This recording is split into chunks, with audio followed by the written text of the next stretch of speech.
ನಾರಾಯಣಂ ನಮಸ್ಕೃತ್ಯ ನರಂಚೈವ ನರೋತ್ತಮಂ ದೇವೀಂ ಸರಸ್ವತೀಂ ವ್ಯಾಸಂ ತತೋ ಜಯಮುದೀರಯೇತ್.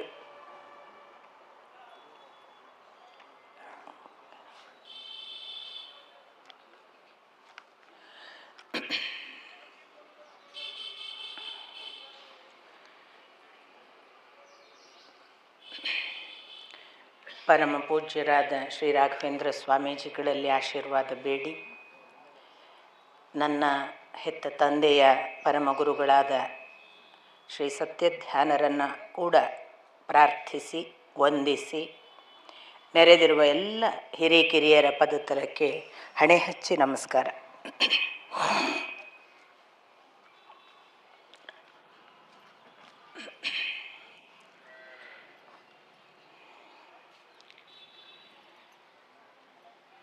ನಿನ್ನೆ ದಿನ ನಾನು ನಿಮಗೆ ಒಟ್ಟು ಒಂದು ಯಕ್ಷಪ್ರಶ್ನೆಯ ಮೂಲಕ ತಂದೆ ಮಗನ ಒಂದು ವಿಶೇಷ ಶಿಫಾರಸು ಅನ್ನಿ, ತನ್ನ ಮಗ ಹೀಗಿದ್ದಾನೆ ಅನ್ನುವ ತಂದೆಯ ಸಂತೋಷ ಅನ್ನಿ, ಅಂಥದ್ದೊಂದು ನಡೆದದ್ದನ್ನು ಹೇಳುವಾಗ ನಾನು ಹೇಳಿದ ಹೆಸರುಗಳೇ ಅಂತಿಮ ಅಂತಲ್ಲ, ಬೇರೆ ಬೇರೆಯವರ ಮನಸ್ಸಿನಲ್ಲಿ ಅಲ್ಲಿದ್ದರಲ್ಲ ಅಂಥ ತಂದೆ ಮಗ, ಇಂಥ ತಂದೆ ಮಕ್ಕಳಿದ್ರಲ್ಲ ಅಂತ ಏನಾದರೂ ನಿಮ್ಮ ಮನಸ್ಸಿಗೆ ಬಂದರೆ ನಾನು ಹೇಳಿದ್ದೇ ಅಧಿಕೃತ, ಉಳಿದವರೆಲ್ಲ ಅಲ್ಲ ಅಂತ ಖಂಡಿತ ಅರ್ಥ ಅಲ್ಲ. ಬೇಕಾದಷ್ಟು ಜನ ಇರಬಹುದು. ಆಮೇಲೆ ನಾನು ಬಾರಿ ಬಾರಿಗೆ ನಿಮಗೆ ದಯವಿಟ್ಟು ಇದನ್ನು ಓದಿ ನೋಡಿ, ತುಂಬ ಚೆನ್ನಾಗಿದೆ, ನಾನು ಎಲ್ಲ ಹೇಳಲಿಕ್ಕೆ ಸಾಧ್ಯ ಇಲ್ಲ, ಓದಿ ಅಂತೇನೆ. ಅದು ಖಂಡಿತ ನಾನು ಬಹಳ ಓದಿದ್ದೇನೆ ಅನ್ನುವ ಗರ್ವದಿಂದ ಹೇಳುವ ಮಾತಲ್ಲ, ಹಾಗೆ ಖಂಡಿತ ಭಾವಿಸಬೇಡಿ. ನಾನು ಮಹಾಭಾರತ ಸಮುದ್ರದ ಹನಿ ಕೂಡ ಓದಿಲ್ಲ, ಅದರೊಳಗೆ ಕಂಡ ಸಂತೋಷವನ್ನು ಅಷ್ಟಾದರೂ ಓದೋಣ ನಾವು ಅನ್ನುವ ಒಂದು ಸೌಭಾಗ್ಯವನ್ನು ಹಂಚಿಕೊಳ್ಳೋದೇ ಹೊರತು ನಾನು ಬಹಳ ಓದಿದ್ದೇನೆ ಆದ್ದರಿಂದ ನಿಮಗೆ ಓದಿ ಅಂತೀನಿ ಅಂತ ಆ ಭಾವ ಖಂಡಿತ ನನ್ನಲ್ಲಿಲ್ಲ. ಯಾಕೆ ಮಾತ್ರ ನಾನು ಓದಿ ಅಂತೇನೆ ಅಂದರೆ, ಸುಮಾರು 50 ವರ್ಷ ಆಗುವವರೆಗೂ ನಾನು ಆ ಪುಸ್ತಕಗಳನ್ನು ಓದಲೇ ಇಲ್ವಲ್ಲ ಅನ್ನೋ ಒಂದು ಪಶ್ಚಾತ್ತಾಪ ಭಾವ ನನಗೆ ಇದೆ. ಆ 50ರ ನಂತರ ಅದರ ಕಡೆಗೆ ಮುಖ ತಿರುಗಿಸಿದ ಮೇಲೆ ನನ್ನ ಮೇಲೆ ಆದ ಪರಿಣಾಮ ಪ್ರಭಾವ ನಾನು ಅನುಭವಿಸಿದ್ದೇನಲ್ಲ, ಅದು ಸ್ವಲ್ಪ ದಕ್ಕಲಿ ಎಲ್ಲರಿಗೂ ಅನ್ನೋದು ಒಂದು ಅಪೇಕ್ಷೆ. ಇನ್ನೊಂದು, ಭಾರತದಾದ್ಯಂತ ಇವತ್ತು ನಡೀತಾ ಇರುವುದು ಒಂದು ಧರ್ಮ ನಾಶ ಆಗ್ತಿದೆ, ಇನ್ನೊಂದು ಧರ್ಮ ಅಧಃಪತನಕ್ಕೆ ನಮ್ಮನ್ನು ದೂಡುವ ಹಾಗೆ ತಾನು ಆರ್ಭಟಿಸ್ತಿದೆ. ಆವಾಗ ನಮ್ಮ ಧರ್ಮವನ್ನು ನಾವು ರಕ್ಷಿಸಿಕೊಳ್ಳೋದು ಹೇಗೆ ಇತ್ಯಾದಿ ದೊಡ್ಡ ಒಂದು ಯುದ್ಧ ಸಂದರ್ಭದ ಮನೋಧರ್ಮ ಎಲ್ಲರಲ್ಲೂ ಇದೆ. ಅದಕ್ಕೆ ಬಹಳ ದೊಡ್ಡ ಪರಿಹಾರ ಇದ್ದರೆ ನನ್ನ ಪ್ರಕಾರ ಕನಿಷ್ಠ ಬೇಸಿಕ್ಸನ್ನಾದರೂ ತಿಳ್ಕೊಳ್ಳೋಣ ಅಂತ. ನಮ್ಮ ಧರ್ಮದಲ್ಲಿ ಏನಿದೆ ಅದನ್ನೊಂದಿಷ್ಟು ಓದಿಕೊಂಡು, ಅದರಲ್ಲಿ ಯಾವನೋ ಏನೇನೋ ಹೇಳ್ತಾನೆ, ತಕರಾರು ಮಾತಾಡ್ತಾನೆ, ಯಾವನೋ ಖಂಡಿಸ್ತಾನೆ, ಯಾರೋ ನಿಂದಿಸ್ತಾನೆ, ಅದನ್ನೆಲ್ಲ ಒಂಚೂರು ಹಾಗಲ್ಲಪ್ಪ ಹೀಗೆ ಅಂತ ಹೇಳುವಷ್ಟು, ಅಥವಾ ಅವನು ಹೇಳಿದ್ದನ್ನು ನಮಗೆ ಅವಜ್ಞೆ ಮಾಡುವಷ್ಟು ನಮಗೆ ಗೊತ್ತಿರುವ ಹಾಗಾಗಲಿ ಅನ್ನುವ ಒಂದು ಕಾಳಜಿ ಮಾತ್ರ. ಇನ್ನು ಹೀಗೆ ನಾನು ಮಾತ್ರ ಹೇಳುವಾಗ ಆ ಓದಿದ್ದನ್ನು ನನಗಾದ ಸಂತೋಷ, ನನಗೆ ಆದ ಪರಿಣಾಮ, ಅದು ನನ್ನ ಅಂಥವರ ಎಷ್ಟೆಷ್ಟೋ ಜನರನ್ನು ಪರಿವರ್ತಿಸಿದ್ದನ್ನು ನಾನು ನೋಡಿದ ಬಳಿಕ, ನನ್ನ ಜೊತೆ ಕೂತು ಓದಿದವರೆಲ್ಲ ಎಷ್ಟು ಬದಲಾಗಿದ್ದಾರೆ ಅನ್ನೋದನ್ನೆಲ್ಲ ಕಂಡ ಬಳಿಕ, ಇದು ನಮ್ಮ ಈಗಿನ ಕೆಲವರಿಗಾದರೂ ತಲುಪಿದರೆ ಅವರಲ್ಲೂ ಒಂದು ಸಣ್ಣ ಪರಿವರ್ತನೆ ಆದೀತೇನೋ ಅನ್ನುವ ಅಪೇಕ್ಷೆ ಇದೆ.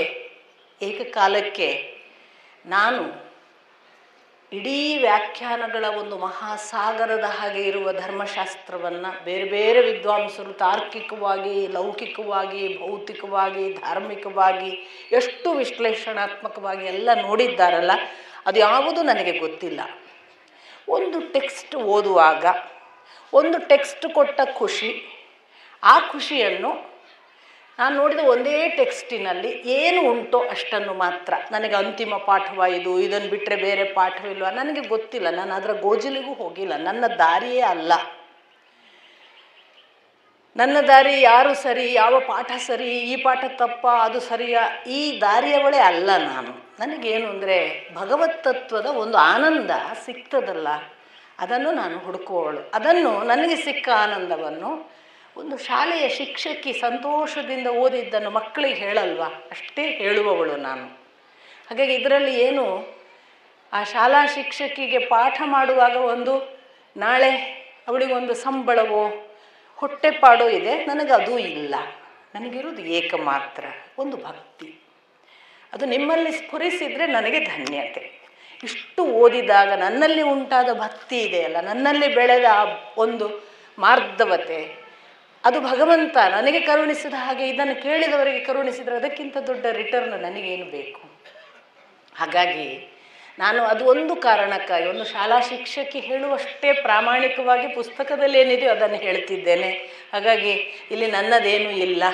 ಎರಡನೇದ್ದು, ಅದರಿಂದ ನಿಮಗೊಂದಿಷ್ಟು ಪರಿಣಾಮ ಆಗಿ ನಿಮ್ಮಲ್ಲೂ ಕೂಡ ಭಕ್ತಿ ರಸ ಉಕ್ಕಿದರೆ ಅದು ನನ್ನ ಧನ್ಯತೆ ಅನ್ನೋದು ಮಾತ್ರ ನಾನು ನಿಮಗೆ ಇಲ್ಲಿ ಹೇಳಬಹುದಾದದ್ದು. ಆದ್ದರಿಂದಲೇ ಇದಮಿತ್ತಂ ಅನ್ನುವ ಯಾವ ವಾಕ್ಯಗಳನ್ನು ನನ್ನಿಂದ ಸ್ವೀಕರಿಸಬೇಡಿ. ಅವರು ಹೇಳಿದ್ದಾರೆ ಅದರಿಂದ ಅದು ಫೈನಲ್ ಅಂತ ಯಾಕೆಂದರೆ ನಾನು ಒಂದು ಟೆಕ್ಸ್ಟ್ ಓದಿದವಳು, ಬೇರೆ ಬೇರೆ ಪಾಠಾಂತರಗಳಿವೆ. ಒಂದು ಏನು ಇದನ್ನು ಓದುವುದರೊಳಗೆ ಒಂದು ನನಗಿರುವ ಸಮಾಧಾನ, ಶ್ರೀರಂಗಪ್ರಿಯ ಸ್ವಾಮಿಗಳ ಬಗ್ಗೆ, ಅವರ ಸಂಪಾದಕತ್ವದ ಬಗ್ಗೆ, ಅವರು ಅಧಿಕೃತತೆಯನ್ನು ಚೆನ್ನಾಗಿ ಪರಿಶೋಧಿಸಿ ಮಾಡಿಕೊಟ್ಟವರು ಅನ್ನೋದನ್ನು ನನ್ನ ಅಪ್ಪ ನನಗೆ ಹೇಳಿದ್ದಾರೆ. ಆ ದೃಷ್ಟಿಯಲ್ಲಿ ಆದಷ್ಟು ಲೋಪಗಳಿಲ್ಲದ ಹಾಗೆ, ದೋಷಗಳಿಲ್ಲದ ಹಾಗೆ ಆ ಪಠ್ಯ ಇದೆ ಅನ್ನುವ ಒಂದು ಸಮಾಧಾನದಿಂದ ಅದನ್ನು ನಾನು ನಿಮಗೆ ಹೇಳ್ತಿದ್ದೇನೆ. ಉಳಿದಂತೆ ಅದೇ ಅಲ್ಟಿಮೇಟಾ, ಅಲ್ಲಿ ಹೀಗೆ ಬರುತ್ತೆ, ಇನ್ನೊಂದು ಪಠ್ಯದಲ್ಲಿ ಹಾಗೆ ಬರುತ್ತೆ, ದಯವಿಟ್ಟು ನೀವು ಅಂಥ ವ್ಯಾಖ್ಯಾನಕಾರರ ಜೊತೆಗೆ ಸಂಪರ್ಕ ಮಾಡಿ. ವ್ಯಾಖ್ಯಾನಕಾರರು ಅನ್ನುವ ಜಿಜ್ಞಾಸುಗಳೇ ಇದ್ದಾರೆ, ಅವ್ರ ಜೊತೆಗೆ ಕೇಳಿ ನೋಡಿ, ಆಗ ನಿಮ್ಮ ತರ್ಕ ತೀರ್ಮಾನಗಳು ಆಗ್ಬೋದು. ಇನ್ನು ನಾವು ವಿರಾಟ ಪರ್ವದ ಒಂದು ವೇಷ ಮರೆಸಿಕೊಳ್ಳುವ ಮನುಷ್ಯನಿಗೆ ಬರಲೇಬಾರದಾದ ಕಷ್ಟದ ಕೆಲಸ ಅದು. ಇದ್ದದ್ದನ್ನು ಇದ್ದ ಹಾಗೆ ತೋರ್ಸೋಕ್ಕೆ ನಮಗೆ ಬರಲ್ಲ. ಎಷ್ಟು ಮೋಸ ಮಾಡಿಯೇ ಬದುಕುವವರು ನಾವು ಅಲ್ವಾ. ಕಾಣುವುದೇ ಬೇರೆ, ಇರುವುದೇ ಬೇರೆ. ನಿಜವಾಗಿ ಯಾರು ನಮ್ಮವರು ಅಂತ ನಮಗೆ ವಿಪತ್ತು ಬಂದಾಗ ಗೊತ್ತಾಗುತ್ತೆ. ನಿಜವಾಗಿ ನಮ್ಮವರು ಯಾರು ಅನ್ನೋದು ಗೊತ್ತಾಗದ ಹಾಗೆ ನಮ್ಮವರಂತೆ ನಟಿಸುವ, ನಾವು ಕೂಡ ಅವರ ಹಾಗೆ ಎಷ್ಟು ನಾಟಕ ಮಾಡುವ ಜಗತ್ತಿನಲ್ಲಿ ಪಾಪ ಒಂದು ವರ್ಷ ನಿಜವಾಗಿ ನಾಟಕ ಮಾಡಬೇಕಾಗಿ ಬಂತಲ್ಲ ಎಂಥ ಪುಣ್ಯಾತ್ಮರಿಗೆ. ಅಷ್ಟು ಒಂದು ಪಾಪದ ಕಾರ್ಯ ಯಾರಿಗೂ ಆಗಬಾರ್ದು ಅನ್ನುವ ಹಾಗೆ ಒಂದು ವರ್ಷ ತಲೆಮರೆಸಿಕೊಂಡಿದ್ದದ್ದನ್ನು ನೀವು ನೋಡಿದ್ರಿ. ಅದಕ್ಕೆ ಏನೇನೆಲ್ಲ ಮಾಡಿದರು, ಯಾವ್ಯಾವ ವೇಷ ಹಾಕಿದರು, ಯಾವ ಹೆಸರಲ್ಲಿ ಹೋದರು, ತಾವು ಯಾವ್ಯಾವ ವೃತ್ತಿಯನ್ನು ಮಾಡಿದರು ಎಲ್ಲ. ಅಂಥ ಒಂದು ಸಂದಿಗ್ಧ ಪರಿಸ್ಥಿತಿಯಲ್ಲಿ ಪಾಂಡವಾದಿಗಳಿಗೆ ಒಳಗೆ ಭೀಮನಂಥವರಿಗೆ ಅಷ್ಟು ಘನವಾದ ಕೋಪ, ಎಷ್ಟು ಘನವಾದ ಅಸಹಾಯಕತೆ ಇತ್ತು ಅನ್ನುವುದಕ್ಕೆ ಕೀಚಕನ ಆ ಒಂದು ಕೊಲೆ ನಮಗೆ ಸಂಕೇತ. ಹಾಗೆ ಒಬ್ಬನನ್ನು ಕೊಲ್ಲಬೇಕಾದ್ರೆ ಅದು ಕೀಚಕನನ್ನು ಕೊಲ್ಲುವುದಲ್ಲ, ತನ್ನ ಒಳಗಿದ್ದ ಅಷ್ಟೂ ದಿನ ಬಾಕಿ ಇಟ್ಟುಕೊಂಡ ಸೇಡಿನ, ತನ್ನ ಒಳಗಿರುವ ಅಷ್ಟು ಅಸಹಾಯಕತೆಯ, ಸಿಟ್ಟಿನ, ಮಾಡಲಾಗದ ಒಂದು ಯಾವುದೋ ಒಂದು ಬಂಧನ, ಧರ್ಮಪಾಶ, ಇವುಗಳೆಲ್ಲದರ ವಿರುದ್ಧ ಒಬ್ಬ ಆಕಾರ ತಳೆದು ಬಂದರೆ ಅದು ಭೀಮಸೇನ, ಅದು ಕೀಚಕನ ವಧೆ. ಹಾಗಾಗಿ ಕೀಚಕನ ವಧೆ ಅನ್ನುವುದು ಒಬ್ಬ ಅಸಹಾಯ ಧರ್ಮಿಷ್ಠನ ಪ್ರತಿಕ್ರಿಯೆ ಹೇಗಿರ್ತದೆ ಅನ್ನುವುದಕ್ಕೆ ಒಂದು ಸಂಕೇತ. ಹಾಗಾಗಿ ಇಲ್ಲದಿದ್ದರೆ ಸತ್ತವನನ್ನು ಮತ್ತೆ ಬಡಿಬೇಕಾಗಿಲ್ಲ, ಸತ್ತ ಮೇಲೆ ಮತ್ತೆ ರುಂಡನ ಮುಂಡದೊಳಗೆ ಹಾಕಿ ಕಾಲನ್ನೆಲ್ಲ ಹೊಟ್ಟೆಯೊಳಗೆ ಸೇರಿಸಿ ಅವನನ್ನು ಒಂದು ಫುಟ್ಬಾಲ್ ಥರ ಮಾಡಬೇಕಾಗಿಲ್ಲ. ಬಟ್ ಮಾಡ್ತಾನೆ. ಯಾಕೆಂದರೆ ಬೆಂದ ಹೆಣವನೇ ಕೊಂದು ಪಾಲುಗಾರಿಕೆಗೆ ಈಗ ನೀನು ತೊಡಗಬೇಡ ಅಂತ ಬೇಂದ್ರೆ ಸಖಿಗೀತದಲ್ಲಿ. ಇದು ಆಲ್ರೆಡಿ ಬೆಂದ ಹೆಣಪ್ಪ. ಆಮೇಲೆ ಈ ಕೊಂದದ್ದನ್ನು ಎಷ್ಟು ಸರಿ ಕೊಲ್ತಿ ಅಂತ ಒಂದು ಕಡೆ ಪಂಪ ಕೂಡ ಕೇಳ್ತಾನೆ ದುರ್ಯೋಧನನ ವಿಷಯದಲ್ಲಿ. ಇದೆಲ್ಲ ಏನು ಅಂದರೆ ನಮಗೆ ಇರುವ ಆ ಸಿಟ್ಟಿನ ಪರಾಕಾಷ್ಠೆಯಲ್ಲಿ ಆಗೋ ಪುನರಾವರ್ತನೆಗಳು. ಹಾಗಾಗಿ ಕೀಚಕ ವಧೆಯನ್ನು ಅರ್ಥ ಮಾಡ್ಕೊಳ್ಬೇಕಾದ್ರೆ ಭೀಮನ ಇಷ್ಟೂ ದಿನದ ಮನಸ್ಥಿತಿಯನ್ನು ಕೂಡ ಅರ್ಥ ಮಾಡಿಕೊಂಡ ಹಾಗೆ. ಕೀಚಕ ವಧೆ ಅಂದರೆ ಅದೊಂದು ಭಯಾನಕ ರೌದ್ರ. ನಮಗೆ ಈ ಮಹಾಭಾರತದಲ್ಲಿ ಶಾಂತ ರಸದವರೆಗೆ 9 ರಸಗಳು ನಮಗೆ ಸಿಗ್ತವೆ. ಅದು ಅಷ್ಟು ರಸಗಳನ್ನು ಪ್ರಸ್ತುತಪಡಿಸುವ ಬೇರೆ ಬೇರೆ ಘಟನೆಗಳ ಮೂಲಕ ನಮ್ಗೆ ಆ ರಸಗಳನ್ನು ಅನುಭವಕ್ಕೆ ತರುವಂತಹ ಒಂದು ಒಂದು ಘಟನಾತ್ಮಕ ಐತಿಹಾಸಿಕ ಭಾಗ. ಇದನ್ನು ನಾನು ಮಾತ್ರ ಉದ್ದೇಶಪೂರ್ವಕ ಹೇಳ್ತೇನೆ. ಇದು ಇತಿಹಾಸ ಅಲ್ಲ ಅನ್ನುವವರು ಅವರವರ ಭಾವಕ್ಕೆ, ಅವರವರ ಭಕ್ತಿಗೆ ಇದು ಇತಿಹಾಸ. ಇದನ್ನು ಬೇಕಾದಷ್ಟು ಸಾರಿ ಸಾಕ್ಷಾತ್ ವೇದವ್ಯಾಸರು ಹೇಳ್ತಾರೆ. ಕಾದಂಬರಿ ಆಗಿದ್ದರೆ ಕಾದಂಬರಿ ಅಂತಲೇ ಬರೀತಿದ್ರು, ಅವರು ಐತಿಹಾಸಿಕ ಅಂತಲೇ ಬರೆದಿದ್ದಾರೆ, ಒಂದನೇದು. ಆಮೇಲೆ ಕಾದಂಬರಿಯ ನಾಯಕ ಆಗಿದ್ದಿದ್ರೆ, ನಾನು ಬಹಳ ಬಾರಿ ಕೇಳ್ತೇನೆ, ನಿಮ್ಮ ಸೋ ಕಾಲ್ಡ್ ಸಾಹಿತಿಗಳ ಕಾದಂಬರಿಯ ನಾಯಕರು ಎಷ್ಟು ವರ್ಷ ಉಳಿತಾರೆ? ಬಹಳ ಅಂದರೆ ಶಿವರಾಮ್ ಕಾರಂತರು, ನಾನು ಯಾವಾಗಲೂ ಅವರನ್ನೇ ಉದಾಹರಣೆ ಕೊಡೋದು. ಶಿವರಾಮ್ ಕಾರಂತರು ಬಹಳ ಅಂದರೆ ಅವರು ಇರುವ ಕಾಲದವರೆಗೆ ಎಲ್ಲ ಬೆಟ್ಟದ ಜೀವ, ಅವರ ಕಾದಂಬರಿಗಳ ಅಳಿದ ಮೇಲೆಲ್ಲ ಹೆಸರುಗಳು ಜನ ಹೇಳ್ತಿದ್ರು. ಇವತ್ತು ಶಿವರಾಮ್ ಕಾರಂತರು ಎಷ್ಟು ಜನರಿಗೆ ಗೊತ್ತು? ಒಬ್ಬ ಕಾದಂಬರಿಯ ನಾಯಕ ಎಷ್ಟು ವರ್ಷ ಉಳಿತಾನೆ? ಒಬ್ಬ ಕೃಷ್ಣ ಉಳಿತಾನೆ, ಒಬ್ಬ ಯುಧಿಷ್ಠಿರ ಉಳಿತಾನೆ. ಯಾಕೆಂದರೆ ಅದು ಐತಿಹಾಸಿಕವಾಗಿ ನಡೆದ ಘಟನೆ ಆದದ್ರಿಂದ ಉಳಿತಾರೆ. ಕಥಾನಾಯಕರು, ಕಾದಂಬರಿ ನಾಯಕರು, ಕಾವ್ಯ ನಾಯಕರು, ಕಾಲ್ಪನಿಕ ನಾಯಕರು ಉಳಿಯೋಕ್ಕೆ ಸಾಧ್ಯ ಇಲ್ಲ. ಉಳಿತಾರೆ ಅಂತ ವಾದಿಸುವವರು ಒಂದು ಕಾವ್ಯ ನಾಯಕ ಉಳಿದದ್ದನ್ನು ಉದಾಹರಣೆ ಕೊಟ್ಟು ತೋರಿಸ್ಬೇಕು, ಒಂದೇ ಒಂದು ಸಿಗೋದಿಲ್ಲ. ಹಾಗಾಗಿ ಕಡೆಗೆ ಗ್ರೀಸ್ನಲ್ಲಿರುವುದು, ಅಲ್ಲಿಯ ಕಾವ್ಯಗಳನ್ನೆಲ್ಲ ಹೇಳ್ಬೋದು. ಅದು ಕೂಡ ಅವರ ಭಾಗದ ಜಾನಪದ ಕಥಾ ಭಾಗದಲ್ಲಿ ಐತಿಹಾಸಿಕವಾಗಿ ನಡೆದ ಘಟನೆಯ ನಾಯಕರೇ ಇರ್ತಾರೆ. ಇನ್ನೆಲ್ಲೋ ಇಲ್ಲಿ ನೀವು ಮೈಸೂರಿನಲ್ಲಿ ಅಲ್ಲಮನನ್ನೇ ಹೋಲುವಂತಹ ಒಂದು ಕಥಾ ಭಾಗದ ಜಾನಪದ ಕಾವ್ಯವನ್ನು ಇಟ್ಕೊಂಡು ಅಲ್ಲೊಬ್ಬ ಇದ್ದಾನೆ ಮೊಂಟೆಸ್ವಾಮಿ ಅನ್ಬೋದು. ಮೊಂಟೆಸ್ವಾಮಿ ಮತ್ತೆ ಅದೆಲ್ಲ ಒಂದು ಜಾನಪದದಲ್ಲಿ ಅವರ ಬದುಕಿನಲ್ಲಿ ಬದುಕಿದ್ದ ಒಬ್ಬ ವ್ಯಕ್ತಿಯನ್ನು ಯಾರಿಗೋ ಹೋಲಿಸಿಕೊಂಡು ಬರೆಯುವ ಕ್ರಮ. ಹಾಗಾಗಿ ಇಲ್ಲದ್ದನ್ನು ಉಂಟು ಹೇಳುವ ಕಾವ್ಯ ಅಥವಾ ಕೃತಿ ಮಹಾಭಾರತ ಅಲ್ಲ. ಇದ್ದದ್ದನ್ನು ಇದ್ದ ಹಾಗೆ ಹೇಳಿದ ಒಂದು ಘಟನಾತ್ಮಕ ಐತಿಹಾಸಿಕ ವಿವರಣೆ ವೇದವ್ಯಾಸರದು. ಅದನ್ನು ಅವರು ಹೇಳಿದ್ದಾರೆ. ಅದಕ್ಕೆ ಬೇಕಾದಷ್ಟು ನಿಮಗೆ ಹರಿವಂಶ ಎಲ್ಲ ನೋಡಿದರೆ ಅವರು ವಂಶ ವಿವರಣೆಯನ್ನು ಕೊಡುವಾಗ ಚಂದ್ರಗುಪ್ತ ಮೌರ್ಯನವರೆಗೆ ಕೊಡ್ತಾರೆ, ರಾಜ ಪರಂಪರೆಯನ್ನು. ಇತ್ತೀಚಿನ ಚಂದ್ರಗುಪ್ತ ಮೌರ್ಯನ ವಂಶದವರೆಗೆ ಅವರು ಆಗದಿಂದ ಬ್ರಹ್ಮ ಸೃಷ್ಟಿಯಿಂದ ಹಿಡಿದು ಚಂದ್ರಗುಪ್ತ ಮೌರ್ಯನವರೆಗೆ ಹೇಗೆ ನಮ್ಮ ಭಾರತದ ರಾಜಕೀಯ ಪರಂಪರೆ ಇದೆ ಅಂತ ದಾಖಲಿಸ್ತಾರೆ. ಹಾಗಾಗಿ ಅದೆಲ್ಲ ಸುಮ್ಮನೆ ಒಂದು ಉಡಾಫೆಯ ಮಾತಾಗುತ್ತೆ. ಅದರ ಬಗ್ಗೆ ನಾನು ನಿಮಗೆ ಸುಮ್ಮನೆ ಇಂಥದ್ದೊಂದು ಸ್ಪರ್ಶ ಇರಲಿ ಅಂತ ಅಷ್ಟೇ ಹೇಳಬಲ್ಲೆ. ನಂಬಿಕೆ ಘನವಾದದ್ದು. ನಂಬಿಕೆ ನಮ್ಮನ್ನು ಬೆಳೆಸುವ ಹಾಗೆ ಅಪನಂಬಿಕೆ ಬೆಳೆಸೋದಿಲ್ಲ. ನಾಸ್ತಿಕರು ಯಾರು ಅಂತ ಒಂದು ಪ್ರಶ್ನೆ ಬರುತ್ತೆ ಯುಧಿಷ್ಠಿರನಿಗೆ ಯಮಧರ್ಮರಾಯನಿಂದ. ಅನೇಕ ಪ್ರಶ್ನೆ ಕೇಳಿದ್ನಲ್ಲ ಯಕ್ಷ ಪ್ರಶ್ನೆಯಲ್ಲಿ. ನಾಸ್ತಿಕರು ಯಾರು? ಯುಧಿಷ್ಠಿರನ ಉತ್ತರ ಮೂರ್ಖರು. ಮೂರ್ಖರು ಯಾರು ಅಂತ ನೆಕ್ಸ್ಟ್ ಪ್ರಶ್ನೆ ಕೇಳ್ತಾನೆ ಯಮಧರ್ಮರಾಯ. ನಾಸ್ತಿಕರು. ಇದು ಸ್ವಲ್ಪ ನಮ್ಮನ್ನು ನಾವು ಪರಾಮರ್ಶಿಸಿಕೊಳ್ಳಲಿಕ್ಕೆ, ಬೇರೆ ಬೇರೆ ಆಯಾಮಗಳಿಂದ ಯೋಚಿಸುವುದಕ್ಕೆ ಕಾರಣವಾಗಲಿ ಅಂತ ಹೇಳ್ಕೊಳ್ತಾ, ಈಗ ವಿರಾಟ ಪರ್ವದ ಇನ್ನೊಂದು ಭಾಗ ಬಹಳ ಮುಖ್ಯವಾದದ್ದು. ಇತ್ತ ಕೀಚಕನ ವಧೆ ಆಗಿದೆ.